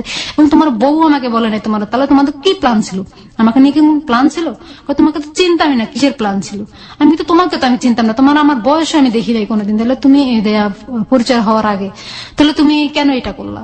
তোমাকে আমার প্রথম থেকে ভালো লাগছে তার জন্য। ঠিক আছে, ভাবে চলতেছে। 2 বছর চলে যাওয়ার পরে বলতেছে চাকরি করবো। ঠিক আছে, যাও চাকরি করো। বলে ও চাকরি আর করে না, ও বাড়িতে চলে গেছে। ওর সবকিছু নিয়ে বাড়িতে চলে গেছে। এখান দিয়ে আমি ওই যে ওই চাকরি করতেছি, আজকে অসুস্থ, কালকে অসুস্থ। এর মধ্যে আমি আবার 3বার কনসেপ্ট করে ফেলে, 3বারই ও আমাকে এমআর করায়। আপনার প্ল্যান কি ছিল? আমার প্ল্যান ছিল আমি বাচ্চা নিব। কারণ বাচ্চা নেন, বিয়ে তো হয়নি। কারণ আমার খেয়াল ছিল যে আমার একটা ছিল যে আমি যদি বাচ্চা নেই তাহলে ও বাচ্চাটা না আমাকে বিয়ে করবে। আর যেহেতু ও যদি বিয়ে করার পরে যদি বলে যে মেয়েকে আমি চিনি না, তাহলে আমার প্রথম প্রমাণ হয়েছে আমার বাচ্চা। এটাই ছিল আমার সবচেয়ে বড় প্ল্যান। তো আমাকে বাচ্চা নিতে দেয় নাই। পরে ও চাকরি করতে চলে আসছে, 2 বছরের পরে চাকরি করতে চলে আসছে। আমি চাকরি করতেছি, হঠাৎ করে আমি অসুস্থ হয়ে যাই। অসুস্থ হয়ে যাওয়ার পরে আমার চাকরি আমি ছেড়ে দিই। আমাকে এখন চাকরি করব না, আমি নিজেকে সুস্থ করব। পরে আমি অফিস করতে পারি না, আজও গ্যাপ দেই, কালো গ্যাপ দেই। তো আমাকে কয়দিন ছুটি দিবে এভাবে? চাকরি ছেড়ে দেই। পরে বাসা ভাড়া জমে গেছে, 4 মাসের ভাড়া জমে গেছে। বাকি দোকানে প্রায় 9,000 টাকার মতো হয়েছে বাকি করতে করতে। এই সময়টাতে ও থাকে না আপনার সঙ্গে? না, ও থাকে না। তো সবাই বলতেছে কি যে তোর স্বামী তোরে ফালাইয়া চলে গেছে। সবাই বলতো, এটা চারপাশের লোকজন জানতো আপনার হাজবেন্ড? হ্যাঁ, হাজবেন্ড তোকে ফালাইয়া চলে গেছে, 2 দিন থাকছে, থেকে চলে গেছে। তার মানে ও আসছে মধু খাওয়ার জন্য, এভাবে বলছে যে মধু খাওয়ার জন্য আসছে, তারপরে চলে গেছে। এখন আমি এটা মাইনে নিতে পারতেছি না যে ও মানুষ আমাকে, চারপাশের মানুষ আমাকে কি বলছে। প্লাস এখানে একটা কথা আপনার, তারপর পরে সবাই মানে বলতেছে, এগুলা বলতেছে, আমি আর সহ্য করতে পারতেছি না। পরে ওরা ফোন করে বলে যে কি যে এই বলে, তাই এই বলে আমি কি করবো? ও ও বলতেছে কি আমি কি করবো? আমি কিন্তু তাহলে তুমি কি আমাকে ফালায় চলে গেলা সত্যি সত্যি? বলে যে না তুমি দেখো তোমার মনে শক্তি রাখো। আমি কিভাবে আমি শক্তি রাখবো? আমার চারপাশের মানুষ নিয়ে আমার বাঁচতে হবে। তাহলে আমি চারপাশের মানুষে আজকে একজন বলবে কালকে 10 জন বলবে, আমি কিভাবে শুনে এগুলো বেঁচে থাকবো? এগুলো তো আমার পক্ষে বাসা সম্ভব না এভাবে। পরে বলে যে আচ্ছা দেখো আমি আসবো তোমার কাছে আসবো। আচ্ছা ঠিক আছে আসো। পরে ও বাড়িতে চলে গেছে। আমি জানতাম যে ও মোহাম্মদপুর আছে, আসলে ওই বাড়িতে। পরে আমি ওর আশেপাশের মানুষের কথা শুনি কি ব্যাপার মোহাম্মদপুরে নোয়াখালীর মানুষ কোথেকে আসবে। তারপর আমি বলতাম যে তুমি বাড়িতে তুমি আমার সাথে মিথ্যা কথা বলতেছো। ওগুলা বললো আমার সাথে মোবাইলে অনেক অনেক খারাপ খারাপ যেগুলা বলার বাইরে এত গালাগালি করতো আমারে। পরে ও কি করতো, একটা নাম্বার থেকে আমার নাম্বারে ফোন দিত। একটা নাম্বারে আমার থেকে একটা রং নাম্বার দিয়ে আমার মোবাইলে ফোন দিয়ে আবার ওর মোবাইল দিয়ে ফোন দিত। তো আমার মোবাইলটা ওয়েটিং, আমি ওই রং নাম্বারে ফোনটা যদি রিসিভ করতাম তাহলে ও ফোন দিলে তো ওয়েটিং পাইতো। ওয়েটিং পাইলে তো আমি ওর ফোনটা কেটে দিতাম, রং নাম্বারের ফোনটা কেটে দিতাম। পরে আবার ওর কাছে ফোন দিল বলতে কি তুই কার সাথে ওয়েটিং এসেছিলি? আমি বলি, কি বলো? আমি একটা রং নাম্বার, মানে ও এত লোকের সাথে করে ফেলছে সেটার জন্য সমস্যা নাই, কিন্তু আপনি করলেই সমস্যা। হ্যাঁ, আমি তো জানতাম না এটা যে আমার তো নাম্বার ছিল না, তো রং নাম্বার একটা ফোন আসছে আমি সেটাই জানতাম। এটা যে ও করতেছে সেটা তো আর আমি জানতাম না। আমি একটা রং নাম্বারে ফোন আসছে, দেখো নাম্বারটা কত লাস্ট, আমি লাস্টে 3-4 একটা নাম্বার থেকে ফোন আসছে। ও 3-4 নাম্বার থেকে তো আমার কাছেও একটা ফোন আসছিল। আমি কি বলে কয় গালাগালি করছে। আমি আমারও তো গালাগালি করছে। কয় তাহলে ওর সাথে তোর কি সম্পর্ক? তুই নিশ্চয়ই গুন্ডা টুন্ডা ধরেছিস আমাদের। কি পাগলের মতো কথা বলো? তোমার সাথে তোমার জন্য আমি কিসের জন্য গুন্ডা ধরবো? আর আমি যাকে ধরাবো সে তোমাকে আমাকে গালাগালি করবে কেন? তোমাকে না করবে তাহলে গালাগালি? তোকে তো গালাগালি করে নি, মিথ্যা কথা বলস।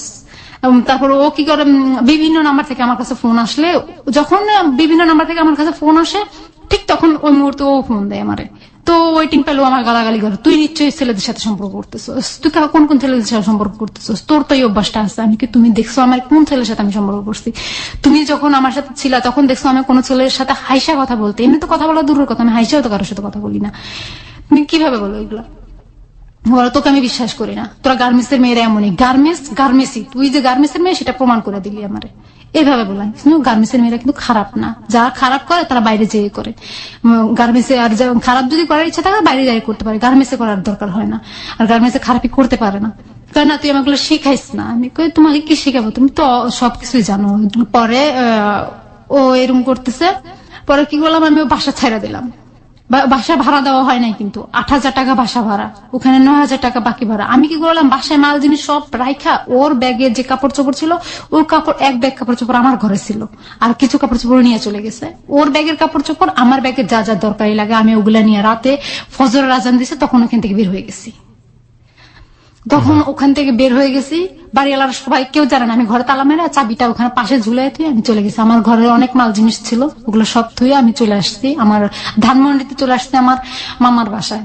ছোট মামার বাসায়, ওখানে মামি আছে মামা আছে, ওখানে চলে আসছি। ওদের ঘর ভাড়াটা কিছুদিন আমার ফোন অফ করে ফেলছি আমি। নতুন একটা সিম ছিল ওইটা লাগাই, ওই নাম্বারটাও আরিফ জানতো, ওই যেটা সবাই জানতো ওইটা বন্ধ করে ফেলাইছি। ফেলায় আমি চলে আসছি, ওদের ভাড়াটা কিছুই দেয় নাই। কয় মাসের ভাড়া বাকি ছিল? 4 মাসের ভাড়া বাকি ছিল। আচ্ছা, ওকে। 4 মাসে তো পরে ওখানে আবার 9,000 টাকা ঘর ভাড়া ছিল। এগুলো সব মিলে ফালায় থুয়ে আমি চলে আসছি। চলে আসার পরে তো ওই যখন এখান দিয়ে আবার একটু রেখে গেছি, তা ও যখন আমি এরকম দেনার ভিতরে পড়ে গেছি তখন ও আমাকে ফোন করে বলতেছে কি কিডনির ব্যাপারে একটা কথা বলো। কি বলবো? দেখো কিডনি কিনবি নাকি? কার কিডনি বিক্রি করবা তুমি? যে কার কিডনি, দেখো আমারটা বিক্রি করবো। আমি তোমার পজিটিভ কি পজিটিভ কয় দেয়া বি পজিটিভ। আমি কি দেখো তুমি পুরুষ মানুষ, তুমি কিডনি বিক্রি করো না, তোমার কাজ করে খাইতে হবে। আজকে যদি তুমি বিদেশ কিডনি বিক্রি করার কথা কেন বলতো? ও যে অনেক দেনা, অনেক ঋণ, ওর শ্বশুরের যে টাকাগুলা পাবে ওগুলা দেওয়ার জন্য। তারপরে আরেকটা লোকের কাছ থেকে ও 1,80,000 টাকা নিচ্ছে। বাবলু নামের একটা লোকের কাছ থেকে 1,80,000 টাকা নিচ্ছে, ওই যে বলতো যে ও বিদেশ পাঠাবে। ও ইয়াতে চাকরি করে, কি বিদেশ পাঠায় যে জায়গাটা, ওটার নাম তো আমি জানি না। ওখানে নাকি ভিসার ব্যবসা করে, যে দালাল যাকে বলে, বিদেশের দালাল যাকে বলে, ও নাকি ওইটার কাজ করে। আসলে মিথ্যা কথা, ওটা পুরাটাই আমার সামনে কথাগুলো বলতো যে বাবলু ভাই আমি আপনাকে ওই বাবলুকে প্রচুর টাকা ঋণ এবং ওটা ও কিডনি বিক্রি করে পরিশোধ করতে চায়। হ্যাঁ, আচ্ছা। পরে দেয়া পরে বাবলুর কাছ থেকে 1,80,000 টাকা নিচ্ছে এভাবে করে। তো ওই বাবলুর টাকা দেওয়ার জন্য, ওর শ্বশুরের টাকা দেওয়ার জন্য, হ্যাঁ এটা আমরা বুঝতে পারছি, এটা ক্লিয়ার হয়েছে। হ্যাঁ, হ্যাঁ। তো আপনাকে বলতো কিডনি বিক্রি, তারপর হ্যাঁ, তারপরে কিডনি বিক্রি করো। তো এখন আমি বলি যে তুমি কিডনি বিক্রি করো না, একটা কাজ করো, তুমি তো পুরুষ মানুষ, তোমাকে কাজ করে খাইতে হবে। তুমি কিডনি বিক্রি করলে জীবনে কোনোদিন ভারী কোনো কাজ করতে পারবে না, আর কয়দিন পর তুমি অচল হয়ে যাবা। তোমার যদি বাচ্চা কাচ্চা হয় তাহলে তুমি ওদেরকে কিভাবে চালাবো? ওদের তো একটা ভবিষ্যৎ আছে। তাহলে এটা কাজ করি, আমি আমারটা করি। ও আমাকে শুধু এই কথাটাই বললো যে না তুমি কইরো না, এটা তুমি করলে কেমন দেখাবে, এটাই এভাবে কখনো আপনার সঙ্গে থাকতো না। ও আমার সাথে মোবাইলে বললো এগুলা। কতদিন যাবত ওর সঙ্গে সম্পর্ক নেই?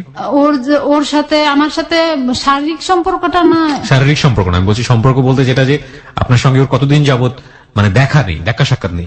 প্রায় মাস দেড়েকের মতো ছিল না তখন। মাস দেড়েকের মতো ওর সংসারে গিয়ে মানে আরজুর কাছে গিয়ে সংসার করছে, এবং যার উসিলায় আপনি বাসা নিলেন, সে বাসা ভাড়া না দিতে পেরে আপনি রাতের অন্ধকারে আপনি পালিয়ে গেলেন বাসা থেকে।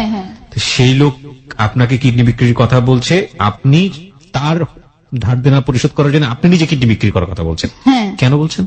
কারণ ও আমাকে কান্নাকাটি করতেছে অনেক আমার কাছে, যে দেখো তুমি যদি ধার দেনা গুলো দেওয়া হয়ে যায়, আমি এগুলো সব কিছু ফলায় দিয়ে তুমি আর আমি কোথাও এক জায়গায় চলে যাবো, যাই চাকরি বাকরি করে, তুমি তো যেহেতু গার্মেন্টসে চাকরি জানো, তাহলে চাকরি বাকরি করে খাবো। ও আমাকে যে মোবাইলে এত কথা বললো, এত গালাগালি দিল, সেটাও আমি আর মনে রাখতেছি না।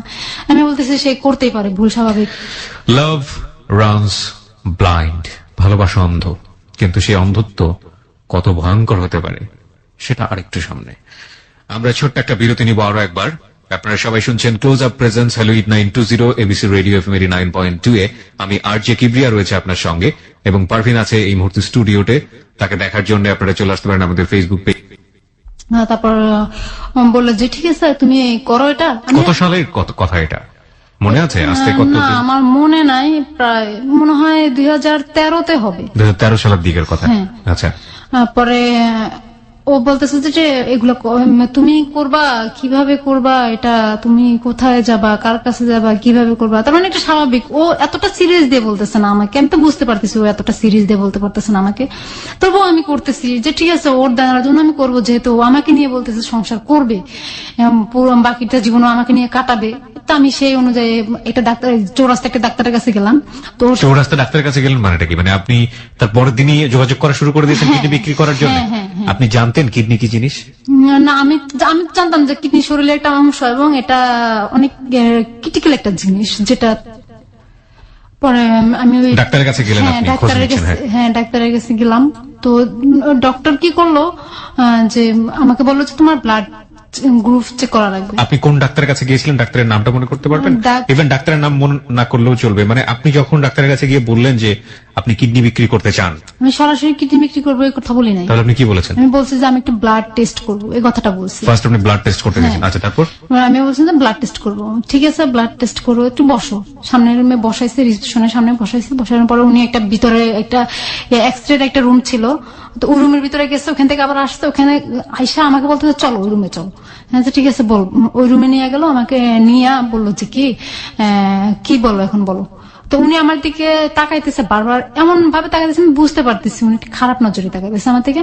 পরে আমি বলতেছি আমি একটা কথা বলবো আপনার সাথে। কি কথা? আমি দেখেন আমার তো একটু সমস্যা। মিথ্যা কথা বললাম যে আমার বাবার তো ক্যান্সার হয়েছে, তো আমার চিকিৎসার জন্য টাকা লাগবে, অনেক টাকা লাগবে, তো আমি একটা কিডনি বিক্রি করবো। এই কথাটা তুমি এখানে বলছো, আর কোথাও বলো না, পুলিশ পেলে তোমার ধরে নিয়ে যাবে। আমি কি দেখেন আমার কিচ্ছু করার নাই। আর বলে যে তাহলে তুমি এটা ছাড়া আর কোনো কাজ, আমি আর কোনো কাজ আমার দ্বারা সম্ভব না, আমি এটাই করবো। ঠিক আছে, তোমার তো ব্লাড টেস্ট করা লাগবে। আচ্ছা ঠিক আছে, ব্লাড টেস্ট করেন। তো উনি ব্লাড টেস্ট করছে, কোনো টাকা নেয় নাই। বিনিময়ে উনি আমার সাথে ফিজিক্যালি রিলেশনটা করতে চাইছিল। মানে আপনাকে ডিরেক্টলি অফার করেছে? হ্যাঁ, ডিরেক্টলি অফার করেছে। পরে ডক্টর ডিরেক্টলি অফার করে যে ওনার সাথে আমি ফিজিক্যালি রিলেশন করার জন্য। আমি অসম্ভব, এটা আমার দ্বারা সম্ভব নয়। তাহলে তুমি কিভাবে কি করবো? আমি কিডনি বিক্রি করবো, তার জন্য কি আমি ফিজিক্যালি রিলেশন করবো নাকি? তো সেটা করলে আমি তো ফিজিক্যালি করার জন্য কত মানুষ করে থাকে টাকার বিনিময়ে, সেটাই করি। আমি তো সেটাই করতাম। তাহলে আমি কেন এখানে আপনার সাথে এটা করবো? পরে বলো যে আচ্ছা ঠিক আছে, তুমি ব্লাডটা টেস্ট করো। তো ব্লাড টেস্ট করে উনি আমার টাকা নেয় না ব্লাড টেস্ট করার সময়। তো আমি ওটা কি করছি, ব্লাড টেস্ট করা বিকালে তুমি রিপোর্টটা নিয়ে যাবো। পরে আমি চলে আসছি, বাসায় চলে আসার পরে আরিফের সাথে আমার কথা হলো, আমি বললাম যে আমি ব্লাড টেস্ট করাইছি। তো ঠিক আছে, ভালো করছো, ব্লাড টেস্ট করা হয়েছে, এখন তাহলে কি করবা? আমি দেখি কি করবো। তো আমি, আমার হাতে টাকা ছিল না, আমি বললাম আমার হাতে তো টাকা নাই, তাহলে এখন আমি কি করবো? যে তুমি ইয়েতে যাও, ওই যে সরদি হসপিটালে যাও। আমি ওখানে কি করতে যাবো? আমি ওখানে কিডনি হসপিটালে যাও। আমি ওখানে যে তো বিজ্ঞাপন দিতে হবে। আমি আমার দ্বারা সম্ভব না, আমি বিজ্ঞাপন কিভাবে দেবো? মানে এটা আপনাকে আরিফ বলে দিচ্ছে এবং আপনাকে যা বলছে আপনি সেই কাজগুলোই করছেন? হ্যাঁ, সেগুলাই করতেছি। কেন করছেন? কারণ তাকে আমি অনেক ভালোবাসি, তার ঋণের জন্য। তার ঋণ শোধ করে দিবেন এবং তার সাথে একটা সংসারের স্বপ্ন। হ্যাঁ, সে ঋণ মানে ঋণ শোধ করলে সে তার ওয়াইফকে ডিভোর্স দিয়ে দিবে এবং তারপরে সে আপনার কাছে চলে আসবে। আমার কাছে চলে আসবে। এটা আপনি বিলিভ করেছেন? হ্যাঁ, সেটা আমি বিলিভ করেছি। পরে আমি কি করলাম, সরারদি হসপিটাল আসলাম। আমার পরে একটা লোকের সাথে আমার কথা হলো। তো ওই বৃদ্ধ লোকটা ছিল, উনি ভালোই ছিলেন। উনি আমার এই কথাটা বলার পরে উনি আমার বললেন যে কি বললেন আপনি? ডিটেইল জানতে চাই। আমি বলতেছিলাম যে আচ্ছা আঙ্কেল, এখানে কিডনি কি বিক্রি করার কথা হয় কোথায়, আর কিনে কোন জায়গা থেকে? তুমি কি করবা? আমি তো কিডনি বিক্রি করবো। কার? আমি কই আমার। তুমি কি পাগল হয়ে গেছো? কেউ যদি তোমাকে কিডনি বিক্রি করার জন্য নেয়, সে তোমার 2টা কিডনি রেখে দিলে তুমি কি করবা? আমার ভিতরে ওই ভয়টাও তখন নাই। আমি বলছি দেখেন আঙ্কেল, আমার খুব বেশি দরকার। কি দরকার? আমি আমার বাবাকে ইয়াতে ক্যান্সার হয়েছে, তো এখন আমি ওটা চিকিৎসা করা লাগবে। মিথ্যা কথা বললাম। পরে কয়ে যে শুনো, এটা এখানে বলছো, আর কোথাও বলো না, তুমি সোজা বাসায় চলে যাও, যেখান থেকে আসছো ওখানে চলে যাও। পরে উনি আমার 50 টাকা দিল। তো আমি আবার গাজীপুর চলে গেলাম। গাজীপুর চলে যায়, ওখান থেকে আবার এগুলা নিয়ে ট্রাই করতেছি। পরে হচ্ছে না দেখে আমি ওই যে বললাম যে বাসা ছেড়ে চলে আসছি। এগুলো হচ্ছে মাঝখানের কথা। পরে বাসা ছেড়ে আমি চলে আসছি। আসার পরে মামাদের বাসায় রয়েছি, ছোট মামার বাসায় রয়েছি। তো ছোট মামা বললো যে এখানে যে আসো, ওগুলো যে বাসাটা ছাইড়া দিয়ে যায়, বাসা ভাড়া ছাইড়া দিয়ে, এখন তো তুই তো আর ওইদিকে যেতে পারবি না। আমি ওদিকে আর কি করতে যাবো, আমার কাজ কি ওখানে আর? পরে আম্মা বলে কি তোর আরিফ কই? মামা আমার ইনসাল্ট করে বলে যে তোর আরিফ কই? আরিফ কোথায় গেছে এখন? আমি কই না, ও তো বাড়িতে গেছে। ও এর মধ্যে আবার সবাই জানা গেছে ওর যে একটা বউ আছে। আমি আবার সবাই বলে দিছি, বলেও দিয়েছেন সবাইকে? সবাই বলে দিছি ওর যে একটা বউ আছে। আর এই যে আপনার আগের হাজবেন্ড, সে আপনার সঙ্গে একেবারে যোগাযোগ করে না? এই সময়ের মধ্যে হয়নি? কোথায় আছে বা কি আসে বিষয়, আমি বাইসে আছে কিনা বা ও বাইসে আছে কিনা, এটা কিচ্ছুই জানি না। ওকে। আমার মা বলেছে ঠিক আছে, তো বাড়িতে চলে যাও তুমি। আমি বাড়িতে চলে গেছি। এই কিডনির ব্যাপারটা কথাটা তো ডাক্তারের সাথে বলে, ডাক্তারের ফোন নাম্বার নিয়ে নিছি। কোন ডাক্তারের? এই যে ডাক্তারের কাছে ব্লাড টেস্ট করাইছিলাম। আচ্ছা আচ্ছা। ওনার ফোন নাম্বার নিয়ে নিছি। উনি বলছে যে ঠিক আছে, আমি কোনো সময় সরোয়ারি দিদি গেলে এটা নিয়ে আলাপ করে তোমার জানাবো। ঠিক আছে। আমি ওনার ফোন নাম্বার নিয়ে আমি বাড়িতে চলে গেছি। এখন আরিফের সাথে আমার দেখা করতে হবে। আর আরিফের সাথে আমি দেখা করবো, ওকে না দেখলে আমার ভালো লাগতেছে না। পরে আমি ওর সাথে দেখা করবো, আমার হাতে টাকা নাই। এখন না ওই যে আরিফ রাসেলের ওই বিচারটা নিয়ে, তো চেয়ারম্যানের বোর্ড অফিস, গ্রামের বাড়িতে যেটা বলে উপজেলা অফিস, তো উপজেলা অফিসের সচিব ছিল কি, যে উনি বিচার টিচারি করে চেয়ারম্যানের কাছে নিয়ে দেয়, বিচারের ডেট ফাইনাল করে আর কি উনি। তো ওনার কাছে গেলাম, উনি আমাকে দেখে উনি আমাকে খারাপ প্রস্তাব দিল। কিসের বিচার আপনার? কার সঙ্গে? রাসেলের সাথে আমার তালাকের বিচারটা। ও আমাকে ডিভোর্স নামা তখন পাঠিয়ে দিচ্ছে। আমি বাড়িতে যখন গেছি তখন আমার ডিভোর্স নামা পাঠিয়েছে। আচ্ছা আচ্ছা। আমি চাইতেছি আমার কাবিনের টাকাটা দিয়ে। কাবিনের টাকাটা আপনাকে দিয়ে দেখ, মানে আপনার দেনমোহরটা দিয়ে দেখ? হ্যাঁ, কাবিনের দিয়ে দেখ। কত টাকা ছিল দেনমোহর? দেনমোহর ছিল হলে 2.5 লাখ টাকা। 2.5 লাখ টাকা। সেটার জন্য আপনি মানুষের কাছে যাচ্ছেন বিচারের জন্য? আপনি থানা পুলিশে যাননি? না, থানা পুলিশে যাই না। আমি যে এলাকার যে মেম্বার ছিল আমার, সেই মেম্বারের কাছে গেছি বিচার চাওয়ার জন্য। উনি আমার কাকা হয়, কাকা রাখি বড় গলায়। উনি আমাকে বললে যে আমি যা বলবো তা শুনতে হবে, তাহলে আমি তোমাকে তাহলে বিচারে জিতাই দেবো। আমি কি শুনতে হবে আমাকে? আমার বললো যে তুমি আমার ফার্মেসি ছিল ওনার, ওখানে আসবা, সন্ধ্যার সময় আসবে। আমি কেন যাবো ওখানে? বলে তোমাকে চাকরি দিব।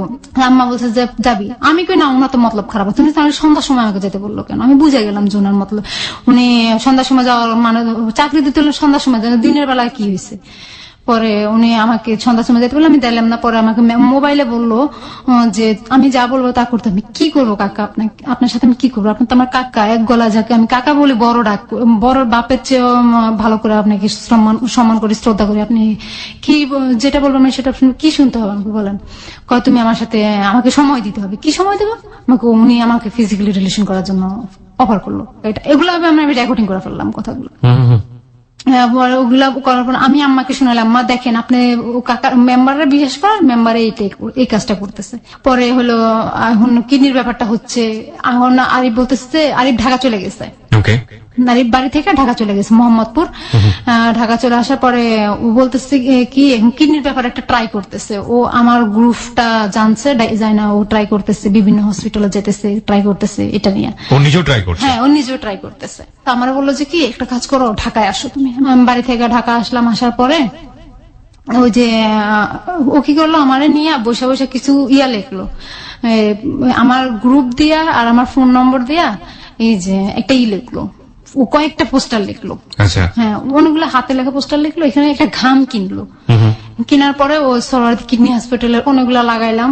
তো পোস্টারগুলো লাগালো? হ্যাঁ, ও নিজে হাতে লাগালো? ও লাগাইছে, আমিও লাগাইছি। আপনিও লাগালেন? হ্যাঁ, দুজনই লাগাইছি। ওকে। পোস্টারে কি ছিল ভাষা? কিডনি বিক্রি করতে চাই, কিছু টাকার বিনিময়ে ফোন নম্বর এত এত, রক্তের গ্রুপ এটা। ও মোহাম্মদপুর ওর বাসায় চলে গেছে, ওই যে বন্ধু বান্ধবের সাথে যে মেসে থাকে ওখানে চলে গেছে। আমার তো থাকার আর কোনো জায়গা নাই। স্টেশনে গেলাম, তো 10:30টার দিকে আমার কাছে একটা কল আসলো।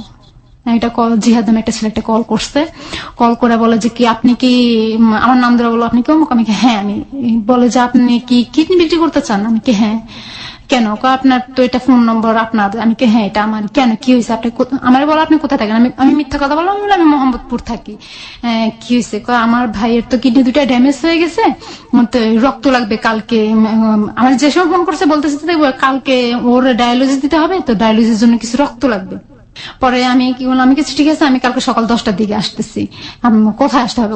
শ্যামলী ইয়াতে আলমার কাজুল হসপিটালের পিছনে একটা ইয়ে আছে, কিডনি হসপিটাল, ওটাতে আসেন। তো ওখানে গেছি। আমি আসছি, আইসা তারপর আরিফের খবর দিচ্ছি। আমি বলছি তুমি একটু দাঁড়াও, তুমি যে আমার সাথে আসছো, তুমি ও ছেলেটা যেন এটা বুঝতে না পারে, তুমি আমার পিছনে থাকবা। ও কোথায় নিয়ে যায় আমাকে সেটা দেখলাম। ঠিক আছে। তো জিহাদ আসাদ গেট আসলো। আইসা আমি কই জিহাদ বললাম, আমি জিহাদ ভাই আপনি একটু আসাদ গেট আসেন, আইসা আমাকে রিসিভ করে নিয়ে যান, আমি তো ওদিকে যেতে পারতাম না, চিনি না ওদিকে। আচ্ছা ঠিক আছে। জিহাদ ভাই আসলো, আইসা আমাকে বাসে উঠলাম। আমরা যে বাসে উঠছি তার অনেকটা পিছনে আরিফ উঠছে। ওই বাসে অনেকটা সিট পরে উঠছে পিছনে। উঠা শ্যামলী নামলাম, নামার পরে ও হসপিটালে গেলাম। যাওয়ার পরে ওরা আমার সবকিছু টেস্ট করলো, ব্লাড টেস্ট করলো, আমার ব্লাড কোনো ভাইরাস আছে কিনা, কোনো সমস্যা আছে কিনা, সব টেস্ট করে ওকে করলো। ও করে 1 ব্যাগ রক্ত দিতে হবে। তো আমি যে জিহাদের সাথে কথা বলতেছি, একদম কাছাকাছি যে কথা বলতেছি, তো ওটা আরিফ সহ্য করতে পারতেছে না। ও বললো আর কি আমাকে যে আমি সহ্য করতে পারতেছিলাম না, তাই চলে আসছি। ও হসপিটাল থেকে বাইরে বাসায় চলে আসছে, মোহাম্মদপুর চলে আসছে। 1 ব্যাগ ব্লাড দেওয়ার পরে আমি উঠে দাঁড়াতে পারতেছিলাম, আমার মাথা ঘুরাচ্ছিল। পরে জিহাদ আমাকে ধরে বললো, জিহাদ বললো যে চলেন বাসায় দিয়ে আসে। আপনার রক্তের গ্রুপ যেন কি? ও নেগেটিভ। ও নেগেটিভ। হ্যাঁ। আমার বললো যে কি হ্যাঁ আপনাকে বাসায় দিয়ে আসি। তা আমার তো মোহাম্মদপুর কোনো বাসা নেই, আমি তোকে মিথ্যা কথা বলছিলাম। আমি ঠিক আছে, আপনি আমাকে আসাদ গেট নামায় দিলেই হবে। তারপরে ও বাসে করে আমাকে আসাদ গেট নামায় দিয়ে আমাকে 2000 টাকা হাতের মধ্যে দিল। তো আমি রিক্সায় করে মোহাম্মদপুর পর্যন্ত গেছি। যার পরে আমি আরিফকে ডাকলাম যে দেখো 2000 টাকা দিয়েছে। তো আরিফ বললো ঠিক আছে চলো আমরা হোস্টেলে যাই। তো হোস্টেলে একটা রুম নিল, ফার্ম গেট একটা হোস্টেল আছে, ওখানে একটা রুম নিল। ও দেখলাম কি যখন ও রুমে গেছি আর তখন দেখলাম পরের দিন সকালবেলা ও একটা মেয়ের সাথে কথা বলতেছে। তো ওই মেয়েটা তো যেদিন রাইতে গেছি ওদিনই 12টার সময় ফোন দিছে। আর আমি হ্যালো করছি, আর মেয়েটা কেটে দিছে। ও ছিল তখন বাথরুমে। তখন আমি চুপ করে বসেছিলাম। তো যখন কলটা আসছে আমি নাম্বারটা মুখস্থ করে ফেলাইছি। কি করছি, ওই মেয়েটার ফোন দিছে। আমি মেয়েটার বললাম যে তুমি কে? আমার নাম বিথি। তুমি কার সাথে কথা বলো? রাফির সাথে কথা বলো। আমি কে রাফি? কই যে এই নাম্বারটা দিয়ে কথা। আমি ওর নাম তো রাফি না, ওর নাম তো আরিফ, ও আমার হাজবেন্ড, ওর আরো একটা বউ আছে। কি বলেন? আমি বললাম যে ওর সাথে কিছুদিনের কথা বললো। মানে অনেকদিনে পড়েছে, ওর সাথে কোনো প্রেম সম্পর্ক না। আমি তো একটা প্রেম সম্পর্ক না হলে তুমি কিছুদিন ওর সাথে কথা বলতেছো? আমি কি তোমার কি বিয়ে হয়েছে? আমার বিয়ে হয়েছে। আমি কি তাহলে ওর সাথে কথা বলার দরকার না? আমার হাজবেন্ড। মিথ্যা কথা বলেন কেন? আমি কি মিথ্যা কথা বলতেছি না, ও আমার হাজবেন্ড। পরে আমি ওর সাথে ফোন কাটা দেওয়ার পরেই ওই মেয়েটা আবার ওর কাছে ফোন দিচ্ছে, আরিফের কাছে ফোন দিচ্ছে। আরিফ বাইরে থাকতে থাকতে আরিফের কাছে ফোন দিচ্ছে, যে বলে তোমার বউ আমার কাছে ফোন দিচ্ছে, তুমি নাকি বিয়ে করছো। এগুলা ও আবার বাইরে থেকে নাস্তা নিয়ে আইসা ও আবার আমাকে এগুলো বলতেছে। ও আমার এগুলো বলতেছে, আমার বইলে অনেক আসছে ওদিনই। আমি ব্লাড, আমি ওকে পাও ধরে বলতেছে তুমি আমাকে আর মারো না, আমি মরে যাবো, কারণ আমি কালকে ব্লাড দিছি, আমার শরীরের কিচ্ছু নেই। দেখো আমি উঠে দাঁড়াইতেও পারতেছি না, আমার খুব কষ্ট হচ্ছে, তুমি কেন আমাকে মারতেছো এরকম? আমি অনেক কান্নাকাটি করতেছি ওর পাও ধরে, তুমি আমাকে আর মারো না, আমি মরে যাবো। তো আমি বলছি যে ঠিক আছে, আমি নোয়াখালী চলে যেতেছি আবার। তো আমি নোয়াখালী চলে আসছি। আর ওই যে জিহাদ আমাকে ফোন দিছে, জিহাদের সাথে কন্টিনিউ আমার চলতেছে। ওইখান দিয়ে আরিফ আমাকে ফোন দিতেছে, দেখো ওদের কিডনির ব্যাপারটা কথা বলো না, ওরা কি বলতেছে বলো না। আমি আচ্ছা ঠিক আছে দেখতেছি। আমি ওখান দিয়ে জিহাদ আবার আমার পছন্দ করছে, ওটা আবার জিহাদ আমাকে ফোনের দিতে জানাইতেছে। ওই জিহাদের বাবা আবার ওদের এলাকার সিরাজগঞ্জে ওদের বাড়ি। তো উনি আবার ওই এলাকার চেয়ারম্যান, বর্তমান চেয়ারম্যান, উনি এখনো চেয়ারম্যান আছেন। তো ওই চেয়ারম্যান তো উনি ঢাকায় আসছে, আসার পরে জিহাদ আবার ঢাকায় পড়াশোনা করে। তো ঢাকায় আসছে, ছেলের বাসায় আসছে, ওই চেয়ারম্যান আসার পরে আমার খবর দিছে। আমি আবার আরিফে ফোন দিছি, আমি কই তুমি আমারে টাকা দাও, 100 টাকা দাও, আমার ঢাকা যাইতে হবে। বলে যে কি তাহলে তোরে 100 টাকা দেবো, তুই তোর মারে আমার কাছে না দিয়া যা। আমি কই, তুমি এইভাবে বলতেছো কেন, গালাগালি কেন করতেছো? কয় তাহলে আমি তোর 100 টাকা কোথেকে এনে দেবো, না কিসের বিনিময় দেবো? আমি কই দেখো কিডনির ব্যাপারটা দিতে হবে না, তুমি এমন করো না, তুমি না দেনা মুক্ত হইতে চাইতেছো, তাহলে তুমি এমন করতেছো কেন? কয় আমার কাছে টাকা নাই। অনেক কান্নাকাটি করছো, টাকা দেয় না। পরে আমি আমার কাছ থেকে টাকা নিয়ে অনেক কাকুতি মিনতি করে আমি আমার কাছ থেকে টাকা নিয়েছি, নিয়ে আমি ইয়াতে ঢাকা আসছি। আয়সা ওই চেয়ারম্যানের সাথে দেখা করছে। চেয়ারম্যান বলতেছে যে কি কিডনি আমরা নেবো, তো একটা কাজ করো, তো আমার বাড়িতে যায় কদিন থাকতে হবে তুমি। আচ্ছা ঠিক আছে। তো ওই অবস্থায় আমি কোনো কাপড় চোপড় আনি নাই, আমার গায়ে যেটা ছিল ওইটাই, আর আমি বোরকা পরে আসছিলাম।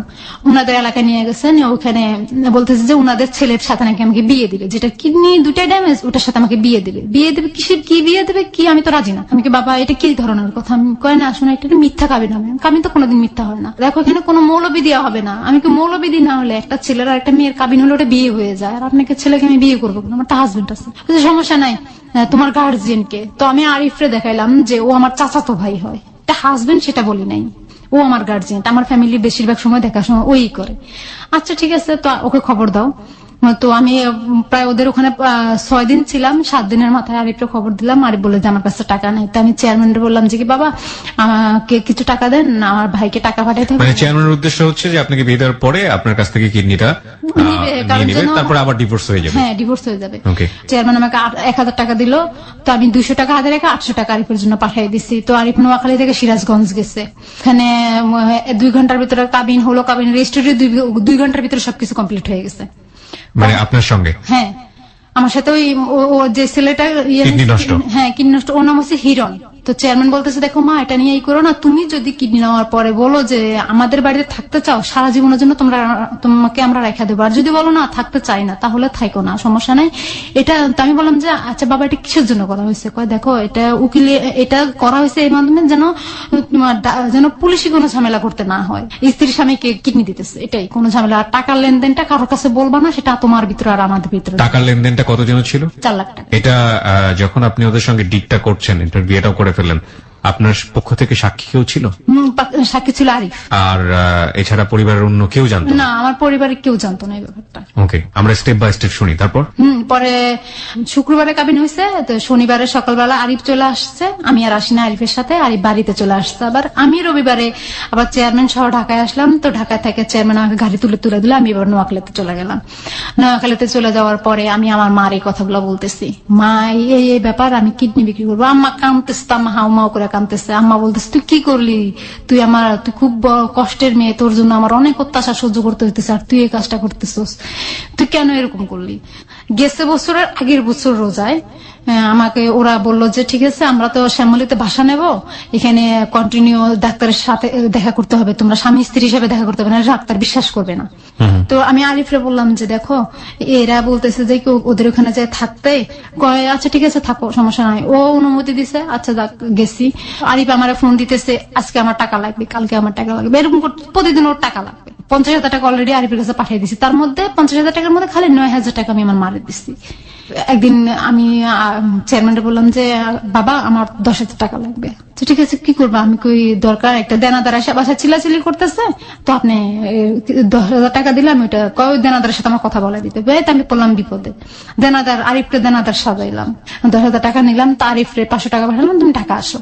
ঠিক আছে আরিফ ঢাকা আসছে। ও কি করছে, ওই যে ওই মেয়েটার কাছে ফোন দিছিলাম না, ফোন দিচ্ছে, ওই কথাটা ওদিন আবার তুলছে, ও হোটেলের রুম নিচ্ছে, ওদিন আবার তুলছে, আমার 4.5 লাখ টাকা তোর কারণে মারি গেছে। আমি কিসের জন্য? ওই মেয়েটার কাছ থেকে আমি 4.5 লাখ টাকা নেওয়ার কথা ছিল। আমি কিভাবে ওই মেয়েটার সাথে আমি একটা কিছু করতাম, করে ওটা ভিডিও করতাম, করে মেয়েটাকে ব্ল্যাকমেল করতাম। এই ধরনের কথা আপনাকে বলছে? হ্যাঁ। এটা আপনার কিডনি বিক্রির মানে অপারেশনের ডেট এখনো পরে নাই, তখন আমি শ্যামলীতে বাসায় থাকি, শ্যামলীতে ওদের বাসায় থাকি। তো ও বাসা থেকে আমি বললাম যে আমি একটু গাজীপুরে যাবো, আমার মামা আছে, ওরা জানতো আমার গাজীপুরে মামা থাকে, আমি মামাদের বাসায় যাবো। ওরা জানতো না আমি যে হোস্টেলে আসবো। ও আমার কি করলো, মারলো, অনেক মারলো, ও দিন রাতে আবার মারলো। মারার পর আমাকে ওয়ালের ভিতরে একটা ধাক্কা দিল, ধাক্কা দেওয়ার পরে আমার ডান সাইডে এই কাছে মাথার উপর ফুলে গেছে। তো একদিন ডাক্তারের কাছে গেলাম, ওই যে যিনি অপারেশন করছে ওনার কাছে গেলাম, ওই হিরণ সহ কথা বলতে গেলাম। কথা বলতে গেলাম আর ডাক্তার বললো যে তোমার চোখের নিচে কি হয়েছে। আমি ওয়ালের সাথে বাড়ি খেয়ে না কোনো হিরণ মারছে তোমার। আমি কই না না না, ও মারবে কেন, ওর নিজের গায়ে তো বল নাই, ও নিজে তো উঠে দাঁড়াতে পারেন, তো আমাকে মারবে কিভাবে। আমি কয় না তুমি তো এখানে মনে হয় যে কোনো একটা ঘুষির দাগ, এরকম মনে হয়। না ঘুষির দাগ না, আমি ওয়ালের সাথে বাড়ি খেয়ে পয়রা যায় কলের দুয়ারে ওয়ালের সাথে বাড়ি খেয়ে ব্যথা পাইছি। পরে ডাক্তার বলেছে ঠিক আছে তোমাকে 1 মাস পরে ডেট দেবো। 2014 অক্টোবর মাসের প্রথমে বলছে এটা। তো আমি আরিফরে বললাম কি দেখো আমার তো অপারেশন ডেট পড়ে গেছে, এখানে আবার বনসই লাগবে, বনসই লাগে যে অপারেশনের সময়। এখন আমি বললাম বনসইটা কে দিবে, গার্জিয়ান হইতে হবে, হয়তো মা হইতে হবে নাহলে ভাই হইতে হবে, বাপ না থাকলে। আমার মা ফোন দিছি, মা আসেন আপনি, আম্মা বলে যে না আমি যেতে পারবো না এটাতে। আমি বললাম অনেক ইয়ে করে অনুরোধ করে বললাম আমার মারে। তা আমার মা আসলো, আসার পর আমি আরিফরেও ডাকলাম, আরিফরে বললাম তুমিও আসো। আরিফ বলতেছে না আমার বোনের বিয়ে। আপনার একটু ভয় লাগছিল না যে আপনি? না আমার কোন রকম লাগতেছিল না, আমার মনে হয়েছে যে এটা করে আমার কাছে একটু খুশি লাগতেছিল, আমার খুব একটা খুশি লাগতেছিল যে আমি কিডনিটা বিক্রি করলে আমার টাকা আসবে আর এই টাকা ঋণ মুক্ত হবে, অনেক খুশি লাগতেছিল আমার কাছে। ও আমার আম্মা আসলো, পরে ও আসলো, পরে আম্মা একটা বনসই দিল, আম্মা কাঁদতেছে, আমার ভাইও আসলো, আমার ভাই কাঁদতেছে, আমার ভাই বড়, ও কাঁদতেছে। বললো যে আপু তুই এটা কি করতেছস। ডাক্তার ওকে আমার ভাইকে জিজ্ঞাসা করছে যে ডাক্তার অপারেশন করবে কামরুল স্যার, তো উনি বলতেছে যে কি তুমি তোমার ভাই যে কিডনি দিবে তোমার বোন জামাই রে, সেটা কি তোমরা রাজি? আমার ভাই মাথা হ্যাঁ বলে আবার নাও বলে। আমি আবার চোখ টিপ দিলাম আমার ভাইরে, হ্যাঁ বল। আমার ভাই হ্যাঁ বলছে। পরে আমার মারা জিজ্ঞাসা করলো, এখন আমার মা কিছু বলে না, চুপ করে থাকে। আমার মা বলে যে ওরই মর্জি, তার মানে ডাক্তার কিছু একটা আন্দাজ করতে পারতেছে, হ্যাঁ এটা রাজি না। পরে ডাক্তার বললো যে আপনার তো কোনো একটা সন্দেহ মনে হইতেছে আমার। তো আমি বললাম না দেখেন এখানে কোনো সন্দেহ নাই, ওখানে আমি ছিলাম ডাক্তারের সামনে, আমি উপস্থিত ছিলাম, হিরণ উপস্থিত ছিল, হিরণের বাপ উপস্থিত ছিল, আমার ভাই আর আমার মা উপস্থিত ছিল, আরিফরা বাইরে বসে ছিল, বাইরে রিসেপশনের সামনে বসেছিল, আমি ডাক্তারের চেম্বারে আমরা কয়েকজন ছিলাম। পরে এগুলা হওয়ার পরে পরের দিনে বৃহস্পতিবার এটা হয়েছিল, 23 তারিখে ডাক্তারের সাথে কথা হয়েছিল রাত 9টা বাজে। আর 24 তারিখ ডাক্তার তখন দিল যে কালকে ফজরের টাইমে, সরি বুধবারে কথাটা হয়েছিল ডাক্তারের সাথে। বৃহস্পতিবার সন্ধ্যার সময় আমার আর হিরণরা আবার ডাক দিল যে তোমরা শুক্রবারে সকাল সকাল আসতে হবে, সকাল সকাল একদম ফজরের টাইমে। তো আমরা বললাম ফজরের টাইমে তো আসা সম্ভব নয়, তাহলে কি করলো বৃহস্পতিবার সন্ধ্যার সময় আমাদেরকে হসপিটাল ভর্তি করাই দিল।